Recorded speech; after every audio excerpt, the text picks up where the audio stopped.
welcome back to the INVICTUS stream. My name, as always, is Mr. Harlan Guthrie, and I am here with the lovely, the incomparable Ms. Jo Fallick. Why, hello, everyone. And tonight, we are here with the Wizards of Wine Winery. Why the heavy tone, the ooh, you might ask? Well, that's because the Wizards of Wine Winery is actually a location in the adventure Curse of Strahd. Jo and myself have the privilege of being two nerds in a loving relationship who love D&D. So I have been lucky enough to have Jo DM me Curse of Strahd over the past 2 weeks, I think we decided was the time before we were recording, right? Yeah. Do we remember how many hours? It's been probably 20, maybe 20 hours? No, less than that, actually. Are you kidding me? When you think about it. Because it's like maybe... Well, okay, maybe, I don't know. We've sat down. Time flies. But yeah, it's been a lot, and we've made it pretty far into the adventure, to an extent. Harlan has made it pretty far into the adventure because Harlan is playing. He's playing two PCs. Two PCs. It's actually funny because part of the want in certain combats has been to like back out a little bit. There's a few times where I've been like, ugh, and I'm gonna vent my frustrations in a minute. But oh boy, should I leave? No, it's never about you. But we have stayed rules as written, despite the times that we've wanted to back out. And there have been a few times where I've been like, can I just do this? And can I cast this at a first level spell? You said yes, but then before doing it, I've been like, nah, fuck it, let's stick to the rules. So I haven't been like, absolutely, whatever you want, Harlan. No. I've been like, okay, within reason. You really want to, of course, but you're a that's good not GM. how the rules are. Well, like the augury thing was something that we both agreed was like, yeah, this makes sense for scaling. Because you don't have anyone else to bounce your ideas off of. But now I do. The community, you guys are my idea board. That's right. So yeah, Curse of Strahd. So if you have not played Curse of Strahd, or if you have not played it, or if you want to play it, you might not want to watch this video. It is something that's kind of, But if you want to run it, you might want to watch the video. If you are also, we're Joe and I were talking. We're loving playing this game, just the two of us. This might be something that we decide to continue on stream. We don't know yet. We'll see how tonight goes. But if it is, get ready to see some more of this. Additionally, we're going to work tonight to kind of get you guys up to speed for what you have missed, so that you know what's a little bit on tap, so to speak. It's a winery, but on tap, in barrel. Corked. Isn't corked when it's corked? It's rotten. No. What's the term when it's like rotten? It's like it's turned? Vinegar. Anyway, so if you have not played Curse of Strahd, you might not want to check it tonight. But if you're interested in what it is, this is the time to do it. We got the cool, spooky effects and all that kind of shit. I mean, the production tends to go up actually with this new format, which is kind of neat. I'm liking that. I like the aspect of looking at something while we're streaming, not just myself and Justin's gorgeous face. Beyond that, I'm going to be playing two characters tonight, as I said. I'm going to be playing two characters that the stream has seen before, actually. I'm going to be playing a character named Red-Handed Robin, who is the character I played in the Sandstone Kingdom. This is a character that I'm particularly fond of, and he will be making many appearances in mysterious circumstances. This is also a version of the character that you play in our home AL game. Yes, Red is a version of what I play in AL. Well, he's the same class, but I've tweaked a few things. Adventurers League is a lot more strict than Rules is Written, funnily enough. It goes homebrew, Rules is Written, AL. So it's like... So I get a few more nice things. I am using Red is a Tabaxi Ranger Rogue split. And we are using the Unearthed Arcana rules set for the Ranger because Ranger sucks. Yeah, it makes Harlan a little bit more powerful, a little bit more multi-purpose, which is really handy, I think, with you've got like what is it called with the Rogue where you double your proficiency bonus?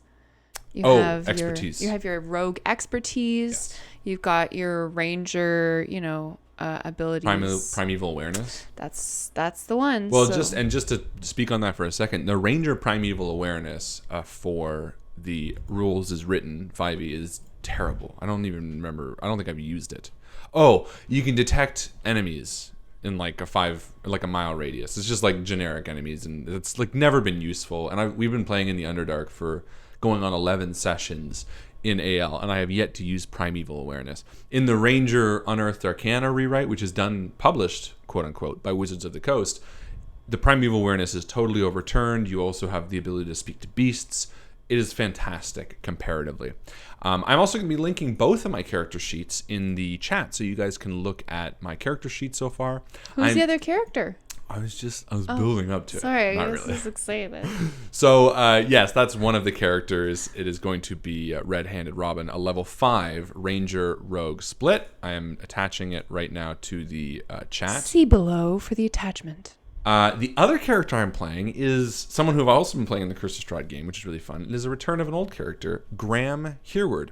So Graham Hereward was my character from Chapters of the Undefeated, and he spoke like this. He was a very heavy, mindful man who played a cleric. I have continued his storyline. Chapters of the Undefeated is currently on hiatus, possibly. What's the word where it might never come back? There's a word for it. Dead. No. There's like a word where... It's dead.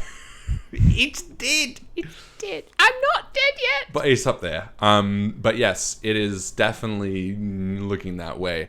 And I am playing Graham Hereward in a different version. In my mindset of Graham Hereward, after the events of Chapters of the Undefeated, which if you haven't seen, you should check it out. Basically, it ended indefinitely. That's the word. Indefinitely. Where it's like, it might never come back. Indefinite.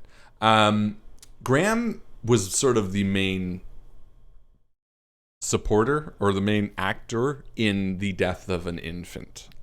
He threw the cage into the lake because it was a hag No baby. regrets. Well, regrets, literally regrets. Because of the Curse of Strahd, you can take select backgrounds. Graham has taken the Haunted One background, which actually means he has a harrowing event in his past that has shaped the way he is.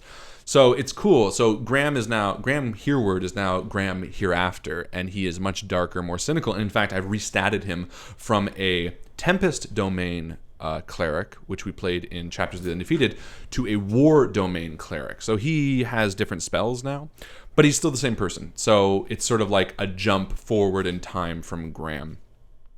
Both of these characters, if you're unfamiliar with Curse of Strahd, this is sort of a bit of the background, but both of these characters have... Is it okay if I do a bit of the story? Please.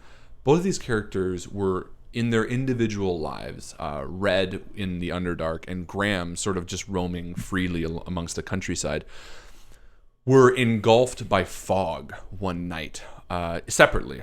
And when they awoke, they were sitting outside of a house, the fog sort of pushing them towards this mysterious mansion. They were also accompanied by 2 others, and they went in and basically cleared the mansion, losing the other 2. So they were the only 2 survivors.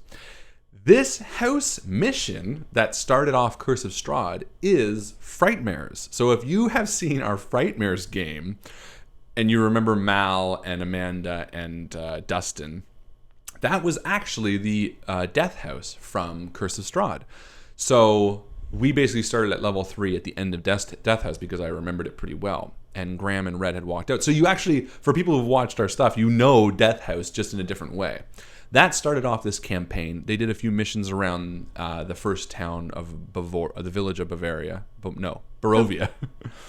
Then they went to a town called Vallaki. Vallaki. Yeah, and we've done a bunch of... It's very open world. There's little threads that we're following. But the simplest way to move on to this is that... And we'll do it in a second, and we'll do it in meta as you talked about. But basically, the last mission I've done was clearing out a windmill, and the next on our to-do list is to clear out the Wizards of Winery because a shipment has not been delivered. So that's a bit of the backstory. Graham Hereafter, Red-Handed Robin, the 2 characters that are now lost in this land of Barovia, trying to figure out a way back. And it's very tough to play 2 characters. You've been doing a great job. If they were both fighters, or if they were both barbarians, or they're both the same class, it'd You'd be very probably different. be dead by now. Well, I just mean to say it's very difficult to balance like the spells of a cleric and the range of a ranger rogue. There's a lot of details for you to keep track of, Yeah. but I think Of 2 it's a really characters. good mix. Oh, it definitely is. And we also have a tank with us. Ismark is Yes. my DM PC. Yeah. I'm just kind of having him run around and stab things for Harlan. Similar to how Leah was in Chapters of the Undefeated. Yeah. You're playing a character in it. She doesn't really make big decisions, or he doesn't make big decisions for the party. He just goes where he needs to be. Now, for those of you who might be watching this video interested in how to do 2-player D&D, because there are a few questions about that, one of the things that is really interesting about doing this, and it's sort of a negative but also a really cool positive, is something I've so taken for granted is the ability to hear other people at the table and their opinions. It is very, very difficult to be at a table and everyone's fighting. It is harder to be at a table and you be the only person to kind of decide what you're doing, because it is so difficult to be like, oh man, should we do that or should I do this? Because there's no one to bounce the idea off of, and Joe by definition needs to remain sort of, impartial.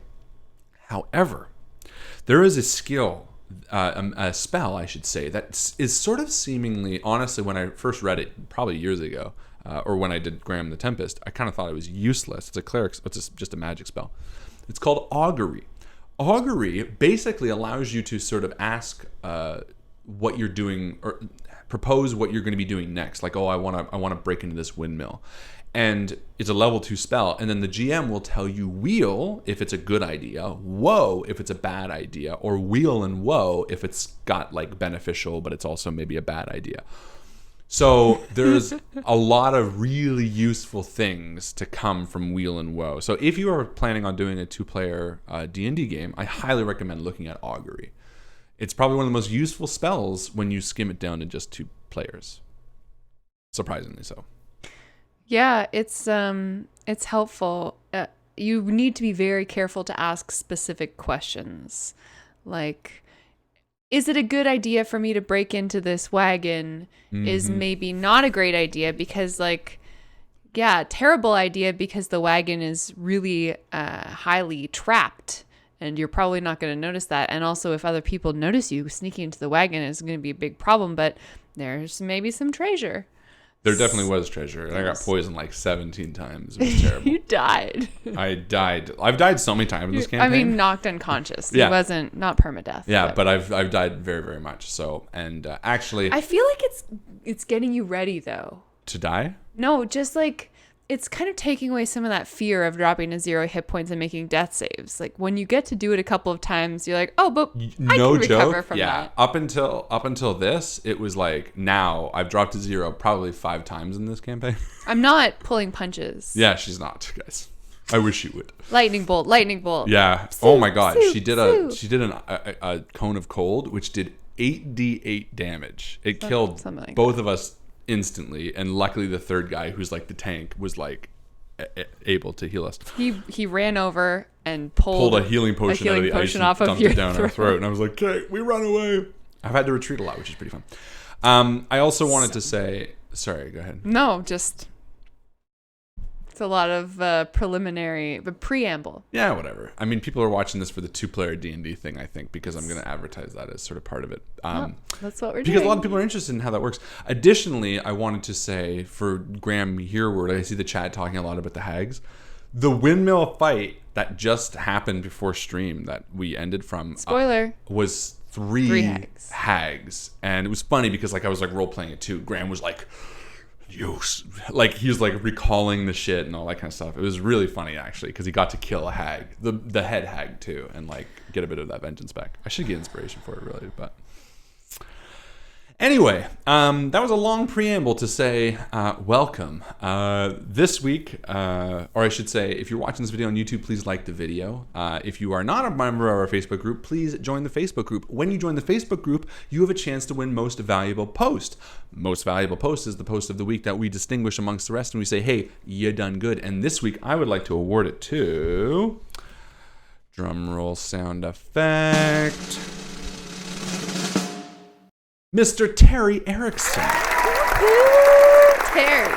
For his sort of jump into a little bit of like a RPG session. I thought it was really cute, and at first I was kind of confused, but early on this week he made a post and he was like, you're standing at a door. I forget the actual verbiage of it. Obviously, he was giving a little scenario, dungeon scenario. A little dungeon scenario. And I thought, what a great idea. We are a role-playing community and a role-playing group. He said, you managed to open the rusty lock with a creak. The door swings open. In the room before you is a plinth with a smallish golden idol upon it. Do you know what a plinth is?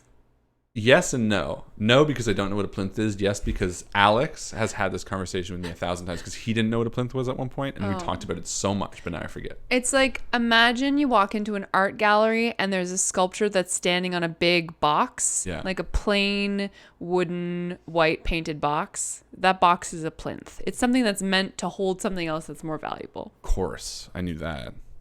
Anyway, and then thank you. And then Terry was letting people answer, and then he would sort of play out a little bit of a mini game. I think it's a great idea, Terry. And if you want to continue that, I highly recommend you switch to the Discord and try to get some people interested. I think they sort of were thrown off with what you were doing, maybe thinking it was a bit, not important. And I think if you let them know that you're like interested in like doing a bit of role playing, that you should. Message them. Start new. Justin just posted a picture of a plinth. That's the sub plinth. There's a plinth, a sub plinth, and a pro plinth. Is a treble plinth. There's a treble plinth, yeah, and a bass plinth. Doom, doom, doom, doom, doom. Yeah, so please like the video, follow us on Twitter, Instagram, all that kind of stuff. Well done, Terry. One last thing before we get into the sort of the meat and potatoes of this. I have redesigned D&D sheets. Mm-hmm. So I have had a very love-hate relationship with D&D sheets over the years. I am someone who really likes nice-looking sheets, and most of them never had rich text formatting enabled, which means I want italics and bold and all that kind of stuff. I don't need auto-calculation or anything like that stuff, but I want that. And there's some things that have sort of irked me over the years. So I redesigned them, and they are right now on our Facebook group. I've posted them. They are for free for whoever wants them. I'm going to take a really quick second and just go through them because I've typed it out, but I'd like to explain them. Is that okay? Yeah. Would it surprise you to learn that I've never used a fillable PDF for a character sheet ever in my life? It doesn't surprise me.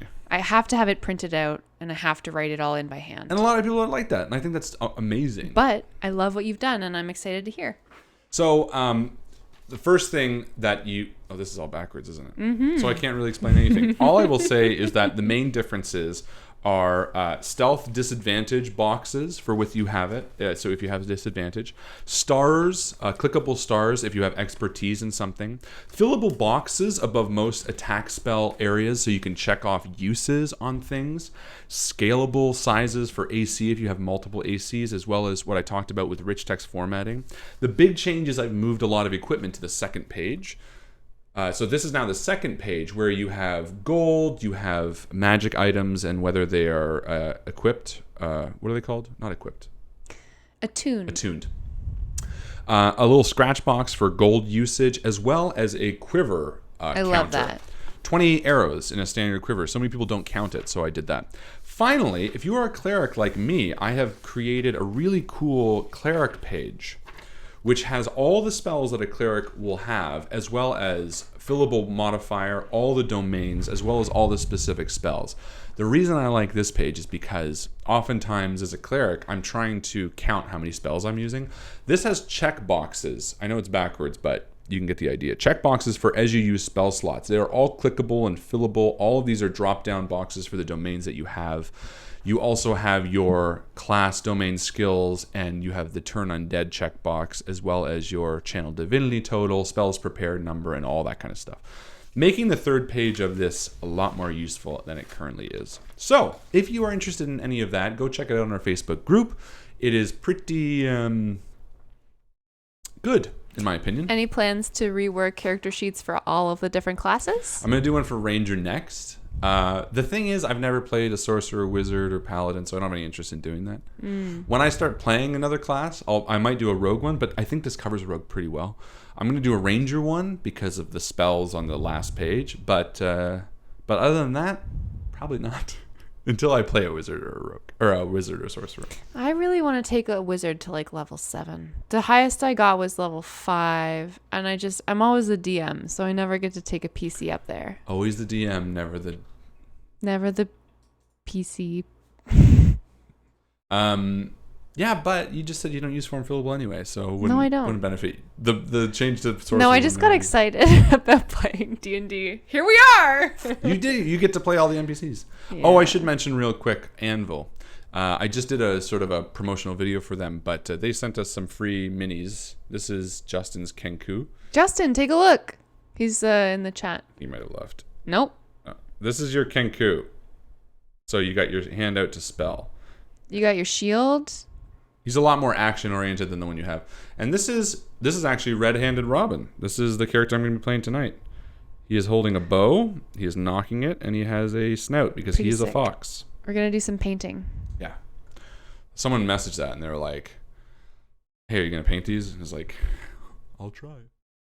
All right, that is enough for me. Sorry for talking so much. You're not. No, you're not. I'm not sorry. I love talking so much. So, I guess let's begin. Let's play our game. Play some D&D. I'm gonna start out with a real quick little disclaimer here. Adult content for sure. We didn't do our 18 plus warning, but Curse of Strahd is pretty dark. For those of you who have played some of it or heard about it, adult themes. Additionally, if you have played through it or run it before, please don't spoil it for anybody. If you want to give some hints, make them general, or just let everyone enjoy finding out the game altogether. Oh, I'm also going to attach my Graham character sheet, I forgot to say. Good call. So, when last we left our heroes, Graham and Red and Ismark defeated one of 3 hags. The other 2 disappeared after their mama got murdered. And you explored the windmill. You found 3 vials of some kind of elixir you were unable to identify. No, you told me they were youth, laughter, and mother's milk. Yeah, they were labeled. Yeah, oh, that's right. With those words on the sides of a vial scrawled in a spidery hand. Yeah, I don't want to drink mother's milk. Do you want to drink just all of them just to see what they do? At once? Just to see what happens? Yeah. No. You also liberated 2 captives. Yeah, little kids. Yeah, they were up in the attic of this windmill in cages being fattened up by these hags so that they could be baked into pastries. Motherfuckers. You decided not to eat any pastries, correct? I did not eat any pastries. I know they were magic. Graham had detect magic on, and as he was walking through, he saw that there was magic coming from these pastries. And Red was like, "I don't think we should eat them. Those hags looked quite disgusting." Oh, there was also a barrel of dretches that they were knocking. Correct. Are those just...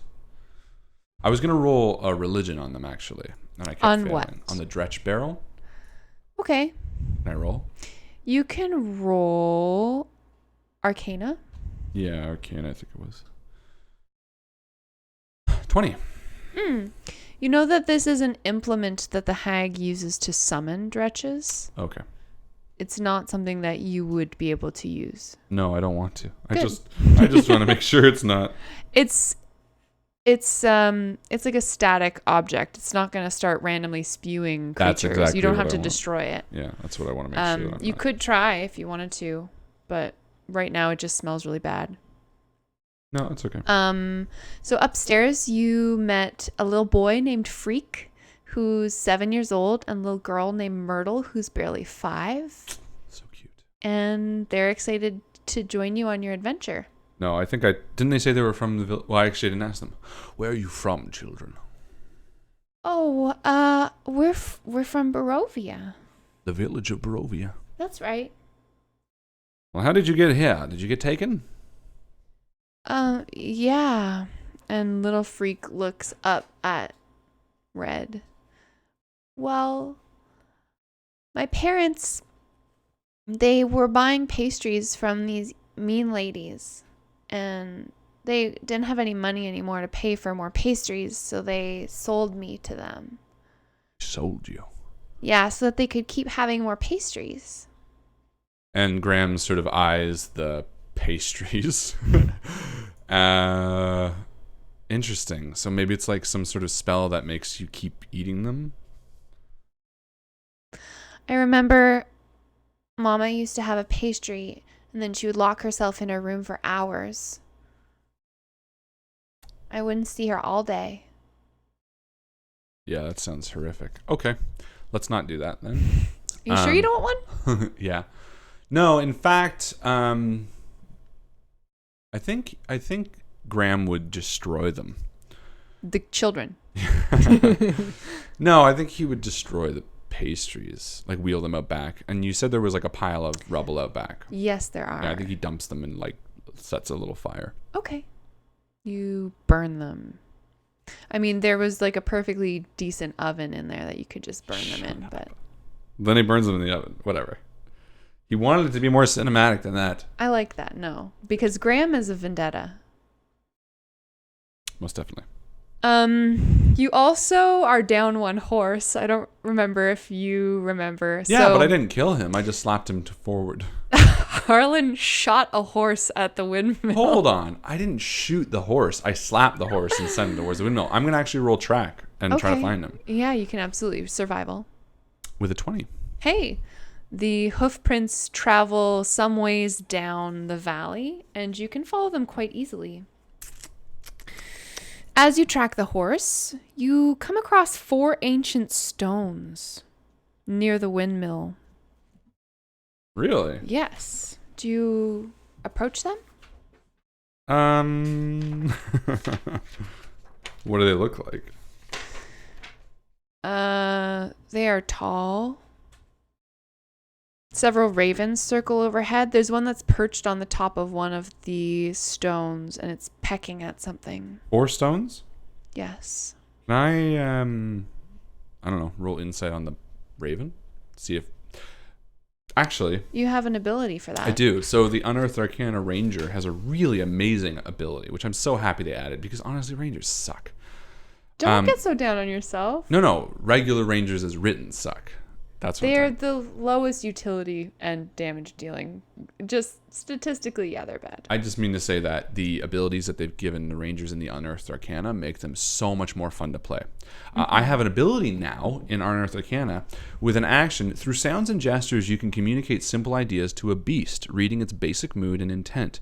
You learn its emotional state, whether it is affected by magic of any sort, its short-term needs, example, food and safety, and actions you can take to persuade it not to attack. You cannot use the ability if you've attacked them within the last 10 minutes. So I'm going to just try to read his mood.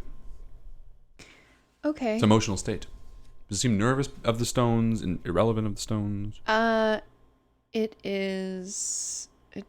I mean, the stones are part of it, the landscape to it. It's sitting on a stone because the stone is there. Is there any runes on the stones? Any engravings? Do you get close? Not when you ask like that. I'll do a perception from far away. How far away are you? I don't know, 100 feet. Okay. Natural 20. Wow. Ooh, baby. Yeah. From 100 feet away with a natural 20, you can tell each of the 4 stones is covered with moss. They appear to have crude carvings on their surface, but from this distance you can't discern what the carvings are of. Of course. Additionally, you can tell that the raven is pecking at some food, eating something.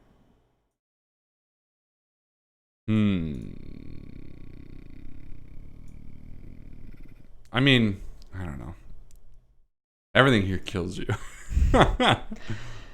It's all deadly. Right? I don't know. Yeah, let's slowly approach. Okay. I mean, Red will stealth forward, leave the other 3 behind. Or they could send Ismark. Sure, Ismark, why don't you could send Ismark. Yeah, let's do that. Ismark, why don't you walk forward? Says Graham. He does, yeah. He. Do you want him to draw his weapon? No. He walks forward. He's gonna try to be stealthy. Oh, okay. He fails. He's very unstealthy. He walks forward and he stubs his toe really hard on a big piece of rock. Oh, motherfucker! Typical Ismark. He gets close enough to the stones, and then he holds a hand over his eyes, trying to peer through the mist in this valley. He says, the horse is just over there. Now these stones. He's standing about 15 feet away from the closest one. And he says, looks like carving of a city, maybe? He approaches further, and with the pommel of his sword, he starts scratching off pieces of moss. Just beat it, why don't you? All right, Graham approaches. Okay. He's got more hit points. Red's Sure. still pretty wary. Yeah. Wary? Leave Red with the horse and the children. Yeah. Oh, right, it's fucking kids. And then, Graham walks up and takes a look.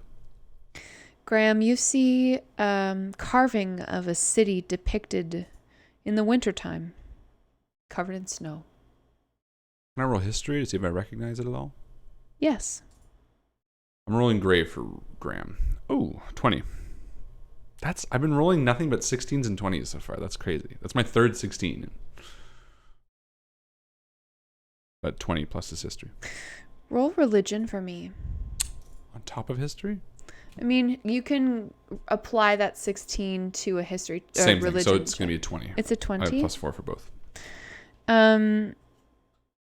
You've heard stories of the 4 cities, said to be cities of paradise, where gods dwelled in the creation of the world.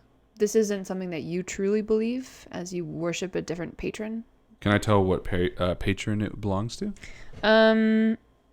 You would have to look at all the stones.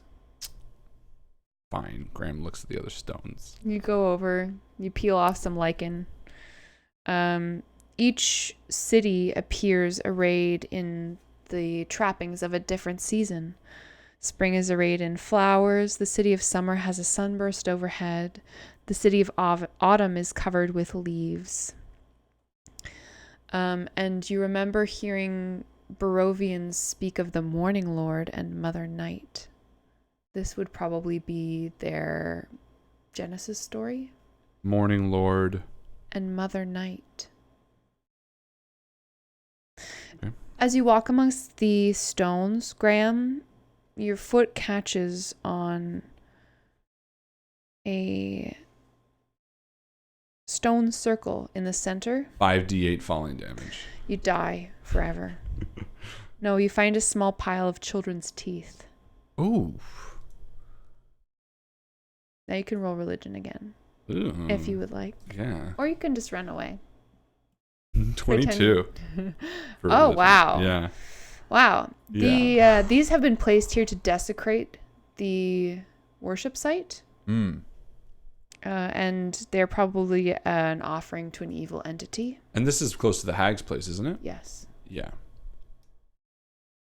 Yeah, I think... does Graham get any impression that they're charged with evil magic if I touch them? Would you like to touch them? Not now! I just want to be very clear about what's happening. I mean... They're meant to desecrate. Just teeth don't seem that desecracial. Desecracious. Desecration. I don't fucking know. I love a desecracious burger. It's desecracious. That's actually kind of a dope. Desecracious. It's like a hype word. Yeah. Fuck. Yeah, let's. Ismark, why don't you Yes. He walks over. brush these I teeth? picture him kind of strutting. Put these teeth off the. Push them off the. Get them out of here. He looks grossed out. Ugh. And he steps forward, and with a foot, he just kind of knocks a few of them off the stone, and nothing happens. Good. There's like 2 left on there, and he's like, all of them? Ugh. All of them. Knocks them off. They get lost in the high grass. All right. Turn around. You can catch your horse now if you like. Yeah. Did I do a perception right here? I'll do a general perception. Yeah, I mean... 8. Now that you're really close, that raven is eating a dream pastry. One of those. Oh, no. Yeah. So that would mean that it's like... Oh, it's called a dream pastry, is it? Yeah. Yeah, I mean, I'm not going to take it from the raven. So this is a big spoiler for Curse of Strahd, by the way. So again, if you're playing Curse of Strahd, don't listen to this next part. That's a sufficient time for you to mute. Turn it off. I'll do this when the spoiler's done. So I have been lucky in a few very specific ways, and this was not... I've checked. Joe did not cheat. One of the big What things... do you mean you checked? I asked. Well, I asked. Oh, I thought you meant about, you Googled it. No. I'm talking about the drawing of the cards. Oh, yeah. Number one, there is a part of Curse of Strahd where you meet an old what are they called? Vistani. They're sort of like roaming traders, and she draws your tarot cards, and based on that, there are random elements to the story. Who your ally is, what a weapon is, blah blah blah. One of the cards is a essentially something that's going to aid you, an amulet of protection. These are the cards. It's very cool. I drew so lucky that the card ended up being in the next room when she drew the cards. It was insane. So I walked over, got it. So I got a weapon really early on that was very powerful. That's really been helping me. And I checked, and she didn't cheat. The second thing is that I was very lucky in deducing, or maybe just stumbling into, something called the Brotherhood of the Raven, Cult of the Raven. Keeper of the Feather. Keeper of the Feather, thank you. Funny, because we have Keeper of the Flame in our other D&D game. Keeper of the Feather, which are a band of shape-shifting were-ravens that are sort of working against Strahd. I know who their main person is, and additionally, I know that ravens in this world can be not... whatchamacallit? Not ravens. They could be human. So anyway. They're were-ravens. Yeah, were-ravens. So Graham is looking at that raven thinking it could be a were-raven, it could be just a regular raven. Anyway. Good context. Yeah, I just wanted to give a little bit of context that the ravens in this world are very, very good. Well, yeah. I mean, they protected me from Strahd's devil dogs early on. Okay. Yeah, we're going to get the horse and we're going to ride into...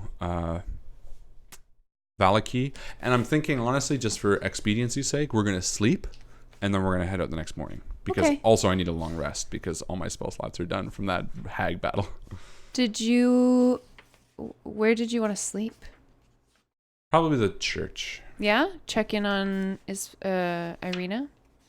Yeah, but not in a unless there's something major. I'm just gonna be like, hi, Irena. Irena is Ismark's sister, and the reason we are in this town called Vallaki is because we brought her to the church. So she and her brother were from the village of Barovia, where the Frightmare's house is, and we escorted her to this small town, and now she's like just laying low in the church. So it's about, did we say about a 2-hour horse ride? No, it was like 45-minute horse ride, 3-hour walk. Okay, but there are more of you now. Oh yeah, they're fucking kids. So is it like Graham and the 2 children on one horse and then Red and Ismark on the other horse? That's actually a pretty good way to do it. I think that's probably the only way that you could really get it done.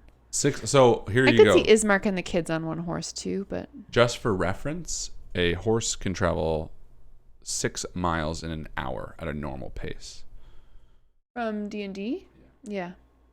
So yeah, if it was 3 miles away, which I think you originally said, they would do that in half an hour. Yeah, it's tricky because the map that they give you in the book is real small.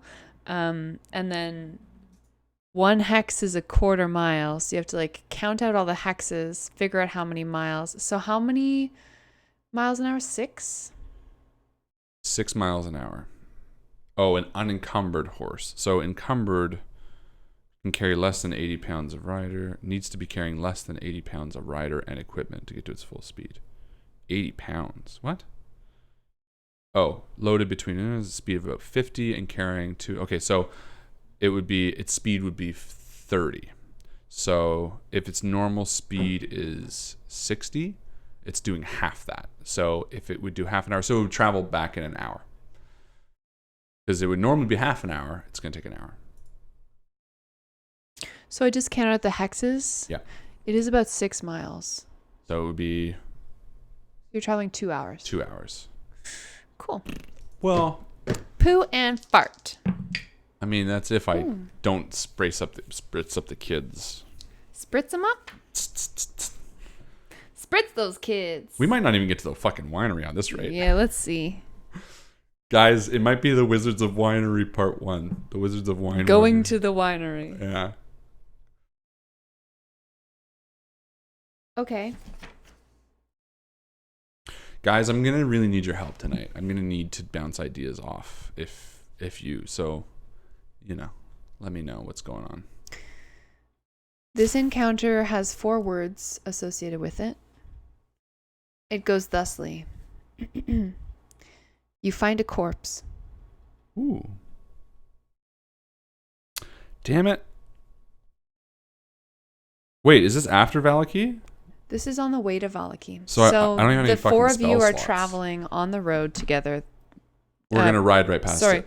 The 6 of you are on the road together on 2 horses, and you find a corpse. I'm going to roll. We're going to gallop past it. Okay. As you gallop past it, you see briefly that it appears to be a beast of some kind, and there are arrows and spears lodged in its corpse. Sorry, we got to ride through it. Right on, baby. Sorry. I don't have any spell slots, guys. Why are you apologizing? Well, because they wanted to fight. I could tell. People were like, ooh. Yeah, no. Sorry. You find a corpse. Sorry. That's exciting. Can we redo that at some point? Maybe. I wrote it down as a page, too. Maybe not. Who knows? Sorry, guys. This is the reality of D&D. Don't apologize to them. They love this.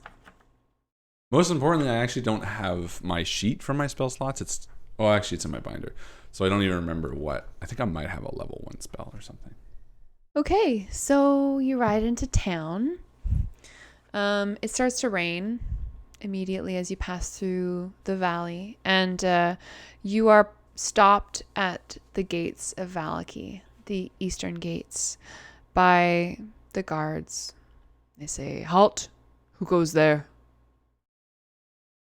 It's us. We were here only a little short time ago. Not with those kids you aren't. No, we found them we found them out about. You found children? Hey, was the coffin maker at the windmill? No, you didn't see him. Because I gave him my fucking bow, remember? My crossbow. Shit. Mm. Did you forget about I forgot about that too. What do you mean? What's wrong with the You children? find a corpse. Another one. What's wrong with these children? Henrik. Why can't they come in? Where did you get them? They were out in the woods trying to survive. Their family was killed, probably. And the one guard is like, "Why are you at? Just let them." And she's like, "But they're kid." They'll go to the church at Father not Icarus, Lucian. They'll go to Father Lucian's and he'll take care of them. He's a friend of ours. All right. Come on in. They open the gates for you. Graham gives a curt nod. As you pass through the town, you see that at the town square, the remnants of the Blazing Sun Festival have all been cleared up now. And the people who you interacted with in the stocks are now all gone. They're actually empty for once. No one in the stocks today.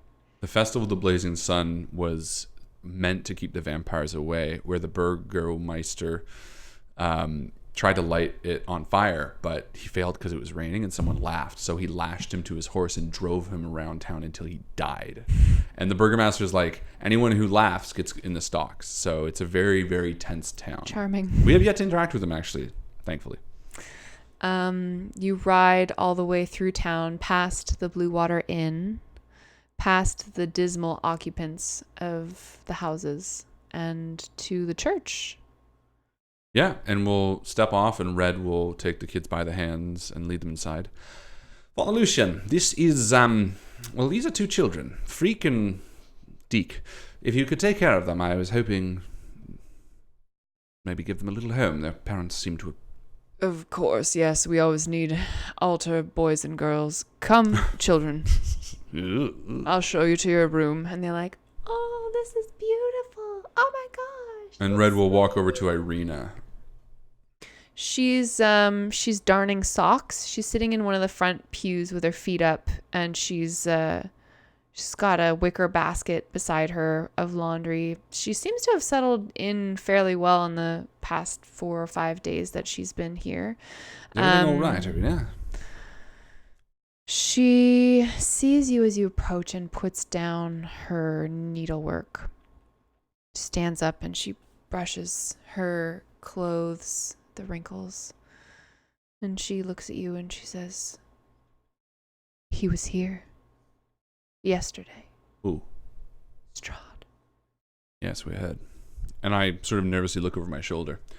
Strahd ended up assaulting the inn while we were having a drink and essentially charmed Ismark, our tank, into telling where his sister was. Luckily, this place is consecrated ground because one of the first things we did when dropping off Irena was return the bones of St. Andril that were stolen. So this place is safe, and we didn't come check on her because we kind of thought Strahd wouldn't come in. But Red sort of... Yes, Ismark was bewitched by Strahd. Unfortunately, he did reveal where you were, but we had hoped he wasn't able to come in. Father Lucian put up a very courageous fight. We had to barricade the doors. I'm afraid they'll come back. Well, hopefully not. Did they just... Do you want us to stay? No, I mean, I can take care of myself. Look, stay safe. Be quiet. We won't be long gone. And then as soon as we come back, we'll find a solution to Strahd's advances. For some reason, Strahd is obsessed with this Irena. And he's not the only person, actually. There's a Toymaker in town that when we visited, he had a doll of Irena made that was commissioned by the Burgermeister's right-hand man. Isaac Strasny. Yeah, Isaac Strasny is the right-hand man. He's this big, brutish man with like a monster arm. We've only interacted with like once. What do you think about Isaac? What do I think about him? I think he's scary and violent. Both true. But I also know a bit about his past. The barman, Erwin, who actually is the keeper of the feather, he's one of the raven kind.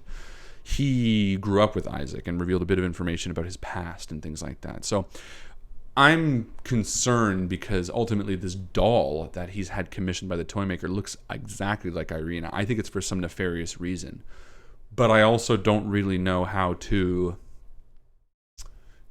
convince Isaac. I think I asked for an augury last time on whether or not I would beat Isaac in a battle. And I think it was Wheel and Woe. So it was like a very difficult battle to do. That means like could be good, could be bad. I also thought of like beating him in a drinking contest, which was like not a great idea because he's huge. And then I thought of poisoning him in the drinking contest, which also wasn't a great idea. I mean, I didn't tell you any of that. You just sort of came to your own conclusions. Yeah. But I think Isaac is like a side quest right now for you. Well, I mean, I don't really know. I mean, the thing about this campaign, which is amazing, but also sort of frustrating when you're playing yourself, is that... It's hugely complex. Well, more than that, the complexity I can follow, it's which thread do you want to follow? For example, there is a ally of mine that was randomly drawn during the tarot deck reading. That was a wizard whose mind is broken, but his spells are strong. I asked around town and found out that he was to the north, Lake Zarkovich. And when I went up there, I totally failed the battle and basically realized that this is like a 9th level encounter. And I'm like 5. So in a video game, when you go into an area, there's like red skulls. It's like, this is too high power for you. With a role-playing game, it's not like that. You just go in there and you hope that, So I'm now trying to suss my way through figuring out which sort of thread that I can pull is the right one to pull at this time for my level. So that's the difficulty. I think the more you play, the more of a sense you'll be able to get when you are out of your league versus when you can sort of handle yourself. Well, to that end, the Wizards of Winery does seem a bit out of my league. But Let's see. I don't know. Now I kind of want to deal with Isaac. I mean, just if you do choose to go to the winery, remember that you have the option to run. You have the option to interact with your environment in creative ways. Who doesn't want to watch me run? All right. Let's, either way, they're going to head inside. You're also 5th level now. I know. Either way, they're going to head inside and sleep. Unless when you level up, all your spell slots get regained, which I don't think is the... You only level up on a long rest, technically. Oh. So you are not quite level 5 yet. Perfect. But you will be in the morning. I'll do that. Yeah, we will sleep. And, before dawn breaks, we'll be up. Cool. Cool beans. You gonna leave the kids, or did you want to take them with you for some reason? Fodder. No, Come on, kids. I need got a shield. Special job for I you. need a meat shield. No, we'll leave them. I will ask Father Lucian. Yeah. Father, do you happen to have any healing potions or anything that we could buy from you, or maybe scrounge? We're a bit low. No, I'm so sorry. Do you know of anyone in town that would sell them? Have you spoken with the stockyard people? What are their The general names? store, Yolanda and what's his face? Yes. Not about healing potions, actually. Perhaps you might try them. Good idea.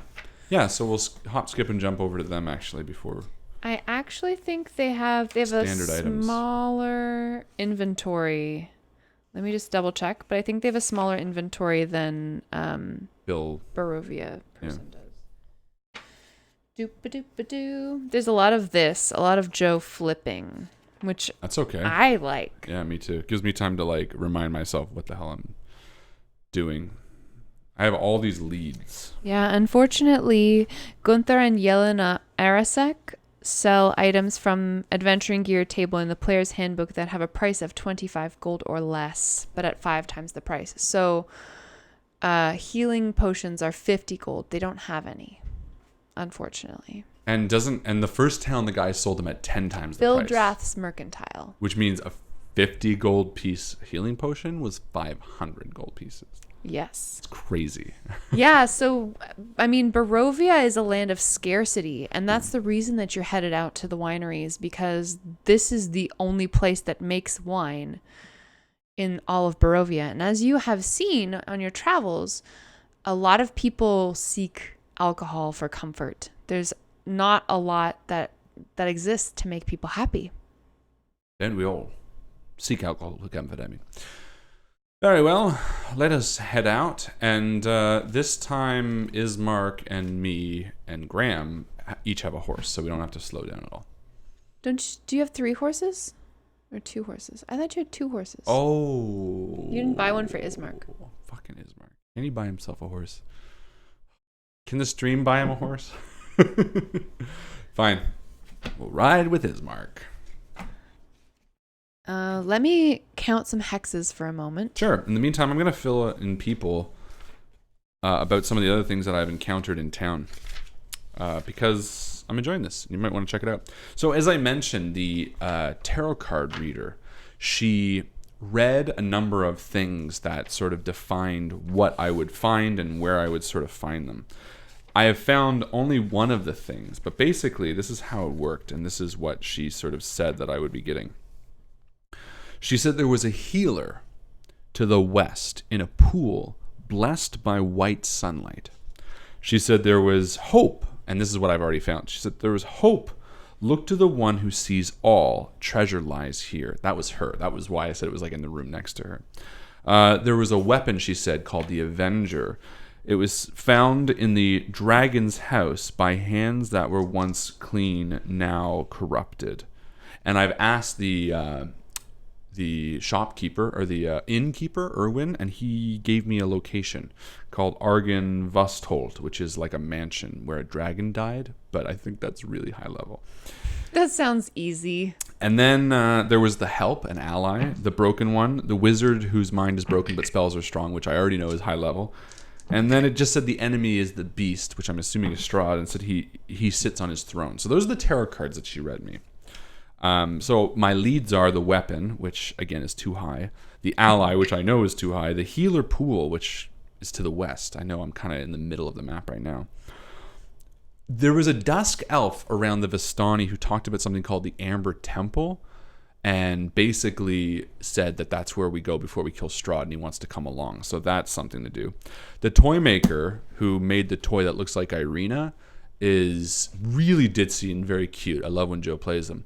But he also, in the first town, there was a woman. Played by Jack Black. A little bit. There was a woman in the first town named Mad Mary who was holding a doll made by him, and she had lost her daughter named Gertruda. I asked him about it. He didn't know. So that's sort of weird. Father Donovan in the first town, not this father, but in the first town, his son is vampiric, I guess. It's vampire. And I'm trying to find a solution. I don't think there is one. Rictavios is like a dude who is like a vampire hunter. Basically like Van Helsing, and he's in this town right now. He has like a carnival and monkeys and shit. He's cool, but doesn't really want to help until we go to Strahd. So again, he's sort of useless right now. Then there's Wizards of the Winery shipment that the tavern innkeeper wants. There's a watched her family in town, and then finally I need magical weapons. Those are my list of to-dos. There you go. Now you're up to date. You ride your horse for about 6 hours. 7 hours. So you get up just as the sun is starting to rise, such as it can be called. I mean, since you've been here, you haven't really seen a proper sunrise. The sky is always cloudy. You never really have bright sunlight at all. And it's a very foggy morning. As you ride through this dense woods on a road, you catch a glimpse of something lying in the middle of the road, a glimmer of something. Is it a corpse? It's not a corpse this time. Yeah, we'll reel to a stop. A corpse. And I'll roll perception as red. How far away? 100 feet. Okay. Yeah, 19. Something very small and metallic.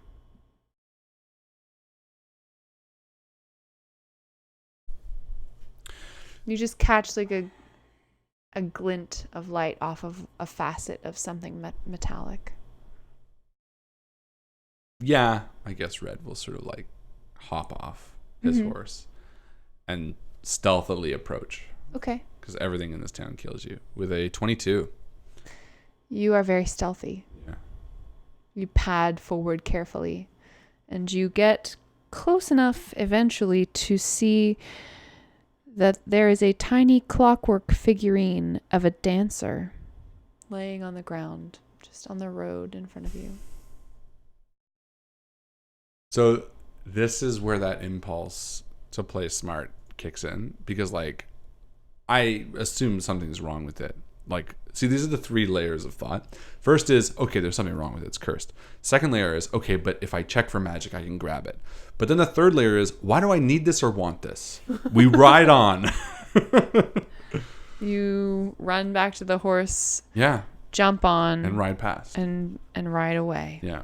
Goodbye, figurine. There's no reason to do it. Although Bye. now Graham sort of slows. It's gone. He looks around. You already rode super fast. That's not far how it away. works. You Should I look have back, wanted it? It's gone. Was it really good though? You'll never know. Yeah. Nope. Don't need it. Don't need it. Don't need a figurine. Honestly, unless it was like a kill vampire instant, doesn't matter. It was a kill vampire instant. Instant kill.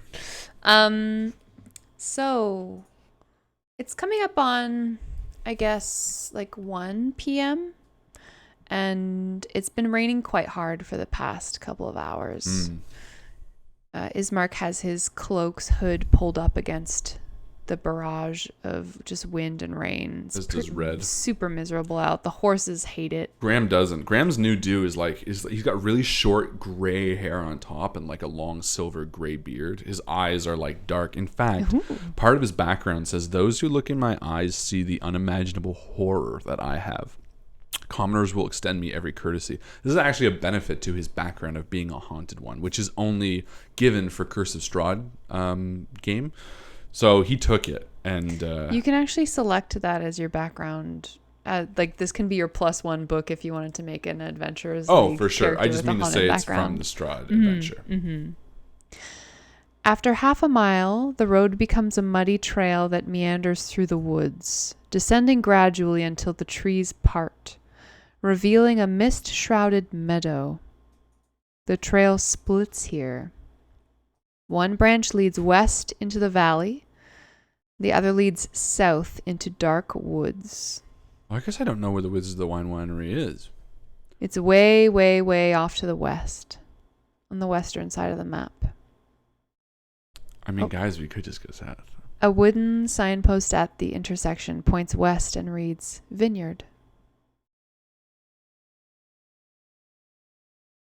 All right, we'll go west. The rain continues to fall. Westward bound. What is the one to the south side? There's no branch. There's no signpost leading to the south. But I believe it heads elsewhere. Now I'm curious. I guess the adventure just assumes that you head toward. I mean, the map, there must be a branch. Yes, there is. It goes elsewhere. Can I look at a safe Strahd map? Can I Google like a safe player Curse of Strahd map? No. Yeah, sure. Why not? Because there's not. The only reason you cover it up is because there are spoilers. Exactly. Safe. Player safe Curse of Strahd map. Let's see. Curse of Strahd player map for Barovia. I'm prepping to run. Finish this quick so it finds first results. Yeah, this is nothing. Although it's rotated. That's annoying. It's rotated and it's badly out of thing.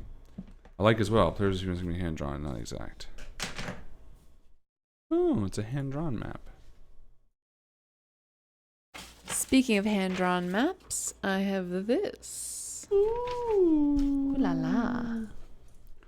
Ooh la la. I did this for you today. Oh, thanks, darling. You're welcome.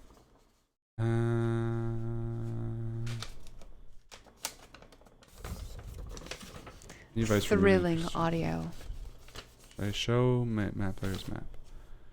Maps available to shop. Player safe map. I want to look at it. I don't want to buy it.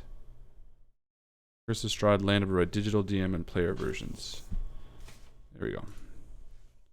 Are you sharing? Trying to, but it's not. They don't let you buy it. Map download for $2. I'm not buying a fucking map to a game that I already own. All right, can someone from the stream do me a favor? Can you research a player-friendly map? Which means it has no names on it, just the topographical layout, which I think would be totally fair because technically my ranger ability lets me feel in 5 miles anyway, so I feel like I'd kind of have an idea of the layout. And yeah, now I see that. You just showed me that. I'm about to give it to you. Well, I will later. Oh. I wanted to give Harlan a map to refer to because usually we play with a battle map on the kitchen table and a bunch of markers. But since we are not sitting beside each other, I wanted him to have a little bit of a reference. And the one in the book is such a spoiler. So sad we have to sit next to each other. We can't sit next to each other. We just high-fived. Sensually. So you head west. Yeah. Oh, Justin got one. Thanks, Justin. The Barovia Valley Castle. Okay, dope. I don't know if this is current though. This looks like it's the original one, but that's okay. Oh, there's Wizards of Wine. Okay.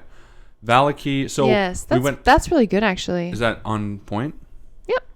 Oh shit. No. What? Give me a spoiler. What?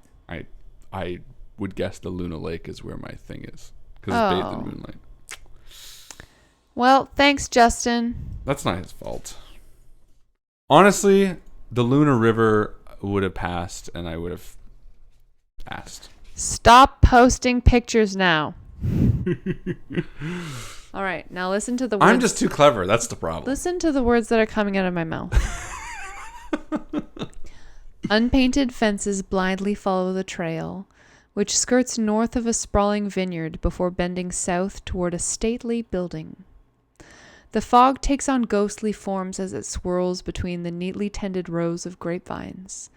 Here and there, you see rope-handed half-barrels used for hauling grapes. North of the trail is a large stand of trees. A man, wearing a dark cloak and cowl, stands at the edge of the trees, beckoning to you. Oh, no, thank you. They always bury the lead. You look out across the land and you see a bunch of half barrels and some fog and a red dragon. Interesting. So you look down upon this vineyard. Yeah. And there is a beckoning figure. I mean, he already sees us, right? Clearly. So, yeah. I mean, we'll approach. As you approach the figure, 8 other humanoids. No. 4 adult size, 3 children. Oh, children. We're good. 4 children. I can kill a kid if it comes to it. You got lots of experience killing kids. Hey, Graham? Oh, listen. I can kill kids with the best of them. You give me a kid, wham, dead. And like I can kill like 15 kids without breaking a sweat. They also emerge from the trees. Everyone's wearing dark leather rain cloaks and cowls. Yeah, Red rides up and says, "Ahoy there. It's a bit dreary out, isn't it?" A man who stands before you is old. He looks up at you and he's like, "Yes, of course it is. Very dreary out. Who sent you here?" "Oh, just some friends, old fellow." And Red gets off his horse and says, "What seems to be the trouble? Looks like everyone is sort of standing around." Yes, well, I'm afraid we're not open right now. Evil druids have attacked the winery and forced me and my family out here to take refuge in the woods." Oh. Red sort of looks towards Graham. "A druid, yes." Graham's like, it's a sorcerer type. They cast magic and believe in the woods. Oh, yes, I knew that. Druids, eh? Well, good luck then. Red starts getting back on his horse. "Please, you must help us." How many of them are inside? I don't know."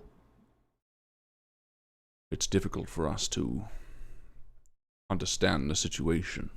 Is there someone we can speak to about when these things arrived? What? What do you mean, is there someone you can speak to? I'm Davian Martikov, and this is my vineyard. Well, then you would be the person. Yes. Davian Martikov. And druids, eh? That's not good. They're not undead. Druids. It's funny because I totally get that druids are evil. Well, I get that they're a threat. I'm not trying to undercut that they will kick my ass. But they don't sound threat. Druids, I think of very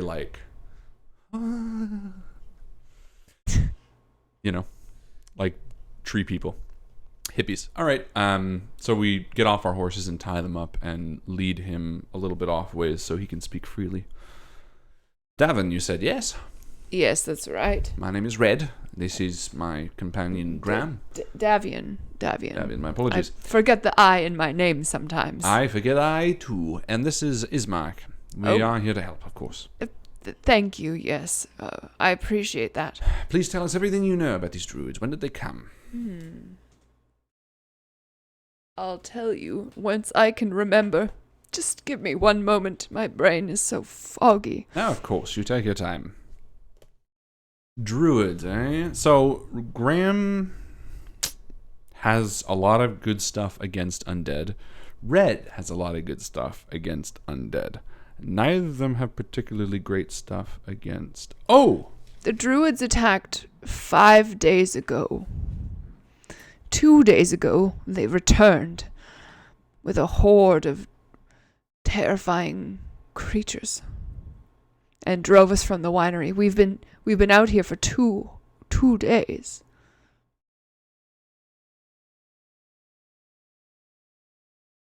What did they return with? A horde of creatures? Yes, they look like little shrubs of some kind, but they're terrifying. Lash out at you. Can Graham roll something on that to see if you Roll a recognize? nature check. Yeah. Let's have. Nope. Let's have Graham do it. The ranger is no good at nature. Wow, and he rolled a natural 1. Wah, wah, Oh no, wah. that was a d12. Never mind. A 16. Much better. You've heard of blights before. These are plant creatures. Evil plant creatures. Did they say what they wanted with your winery? Seems odd for druids to come and make such a stink about some place that makes wine. No, I don't know. They came in and they said if we didn't leave, they were going to kill us all. But they did give you the choice.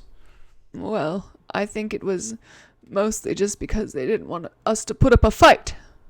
And I was gonna.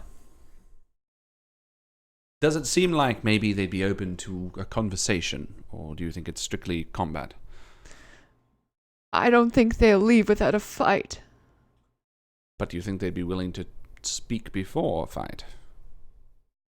I don't know. All right, relax. And Red puts a hand on him. We're going to help you out, one way or another. There's something else. Oh, yes, please. I don't know where they come from, but there are these creatures that come out of the woods. They look like scarecrows, but they're not. And they work with the druids? No, I haven't seen them since the druids got here, but I just wanted to give you a complete picture of what's going on. Ah, interesting. Okay. Is that everything you can tell us? Is there anything else that you think would be useful? Let me see if he saw anything else. Nope. That's everything. All right. Is it worth speaking to anyone else? Probably not. I'm the smartest one here. And so you look it. These are And just my sons and their families. And that's my daughter, you have too. a lot of sons. Many sons He's and got one daughter. 2 daughters and 2 sons and a daughter. They each have their spouses, and one set of them has the 4 children. Red's going to address them and just say...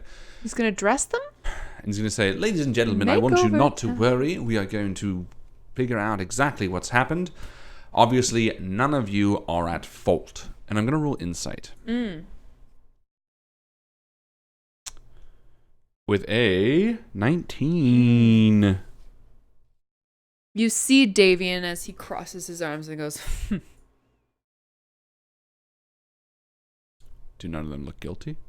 no, but Yeah. the daddy clearly thinks that. Yeah, and but none of them. No, like that gives me a good view of all of them. Yeah, no one else is like blushing or kicking at the dirt or anything. Okay. I will return back to Davian and say, sorry, Davian, I couldn't help but pick up that little bit of coarseness you didn't seem too happy about. Did you call me coarse? What? I'm just old. No. What? Do you suspect that maybe your family is to blame for any of this? And I lean in and say, look, Davy and I don't mean to put you out at all, of course, but anything you can help me to reveal maybe the nature of this would be very beneficial. Roll I'm gonna persuasion for me. persuasion. 9. It's a family matter. And Graham leans forward and says, family matter or not, if we're the ones going in there to risk our necks, please tell us everything you can. And he will roll even worse, a 1. Now listen, I'm a private man, fiercely.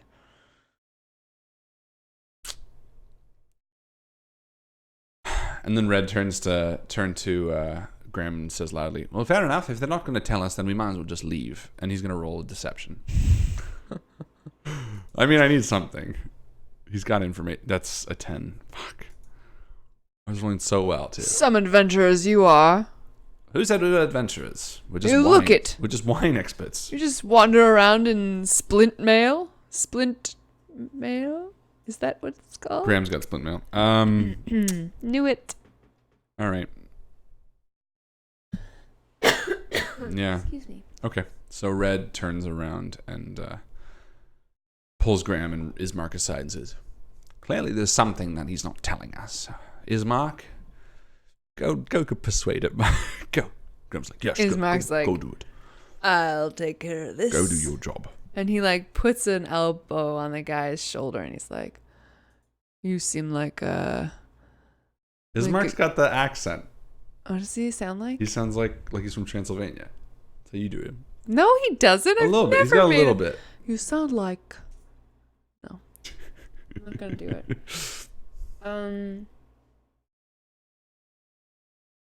No, I'm not gonna do it.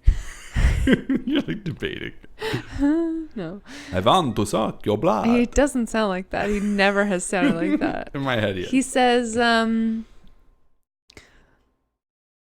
sir, we want to help your family, and I see that you have some children here. They're standing in the cold, and really, my friends, don't mean any harm. We're trying our best to make things right for you and your family. If there's anything at all you can tell us, anything, it could be relevant. And Ismark is gonna roll to persuade. Ismark uses the veteran stat block, and he has a charisma of 0. -1. Yeah, I was gonna say. That's an 8. Yeah. Okay. Fuck it. Oh, I was gonna roll on INVICTUS, but that's okay. Anyway. All right. Fuck it. What happens next? Do I get my the love? impression that they would attack me on sight? How the hell would I do that? Let me think. Have you ever fought a plant before?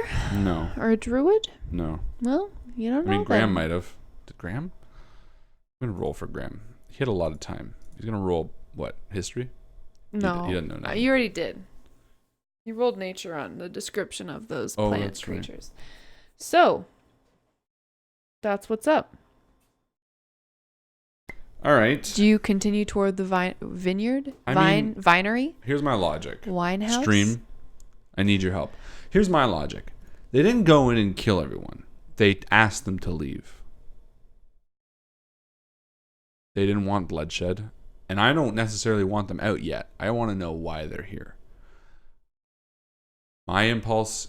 I know that druids are typically lawful good, aren't they? Or at least good creatures. Do I know that? I guess I wouldn't know that. I feel like I know that. So, I don't know. What's the harm in like walking up and knocking and being like, hey, what's up? And if that totally bombs, then I leave and then I come back and I fight. I think that's a good idea. Is that your final answer? I'm waiting for the stream to corroborate. Cute. Why don't we take a really quick mid-game post break? Oh, great idea. I would like to eat something because I am so hungry. I didn't eat anything either. Do you want me to bring you up a snack? Oh, I'm going to have a meat stick. oh yeah, I will too then. Yeah. Mid-game post. That's right, ladies and gentlemen. It's time where we stop the action. We jump to you, the community, and we say, "What's up? Hope everyone's having fun." Hi.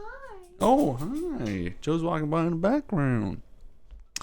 Yeah, we are doing some Call of Cthulhu. Not Call of Cthulhu. What is this called? Curse of Strahd. We're doing some Curse of Strahd. Oh, Kevin Costner's here. I wonder if he's still here. If Kevin Costner is still here, I have a signed Kevin Costner picture right here. From The Untouchables that Jason Griffin got me. Probably not though, because that was pretty while ago. Pretty long ago. Pretty while long ago. All right, let me go back to the chat. Vote for Harlan's idea. Approach. That seems like a bad idea, doesn't it, guys? I don't know. That's okay. Zia votes for my idea. Colin, I need a few votes, people. I need to know what the idea is. We're gonna break a cardinal rule and eat on stream. How many do you want? Two. We didn't. No, because Sorry, we're guys. so busy. I did a review. Really early on. I went boxing. Tell us about it. It was awesome. It's my second time that I've gone. It's at the community center here. And it's just for women.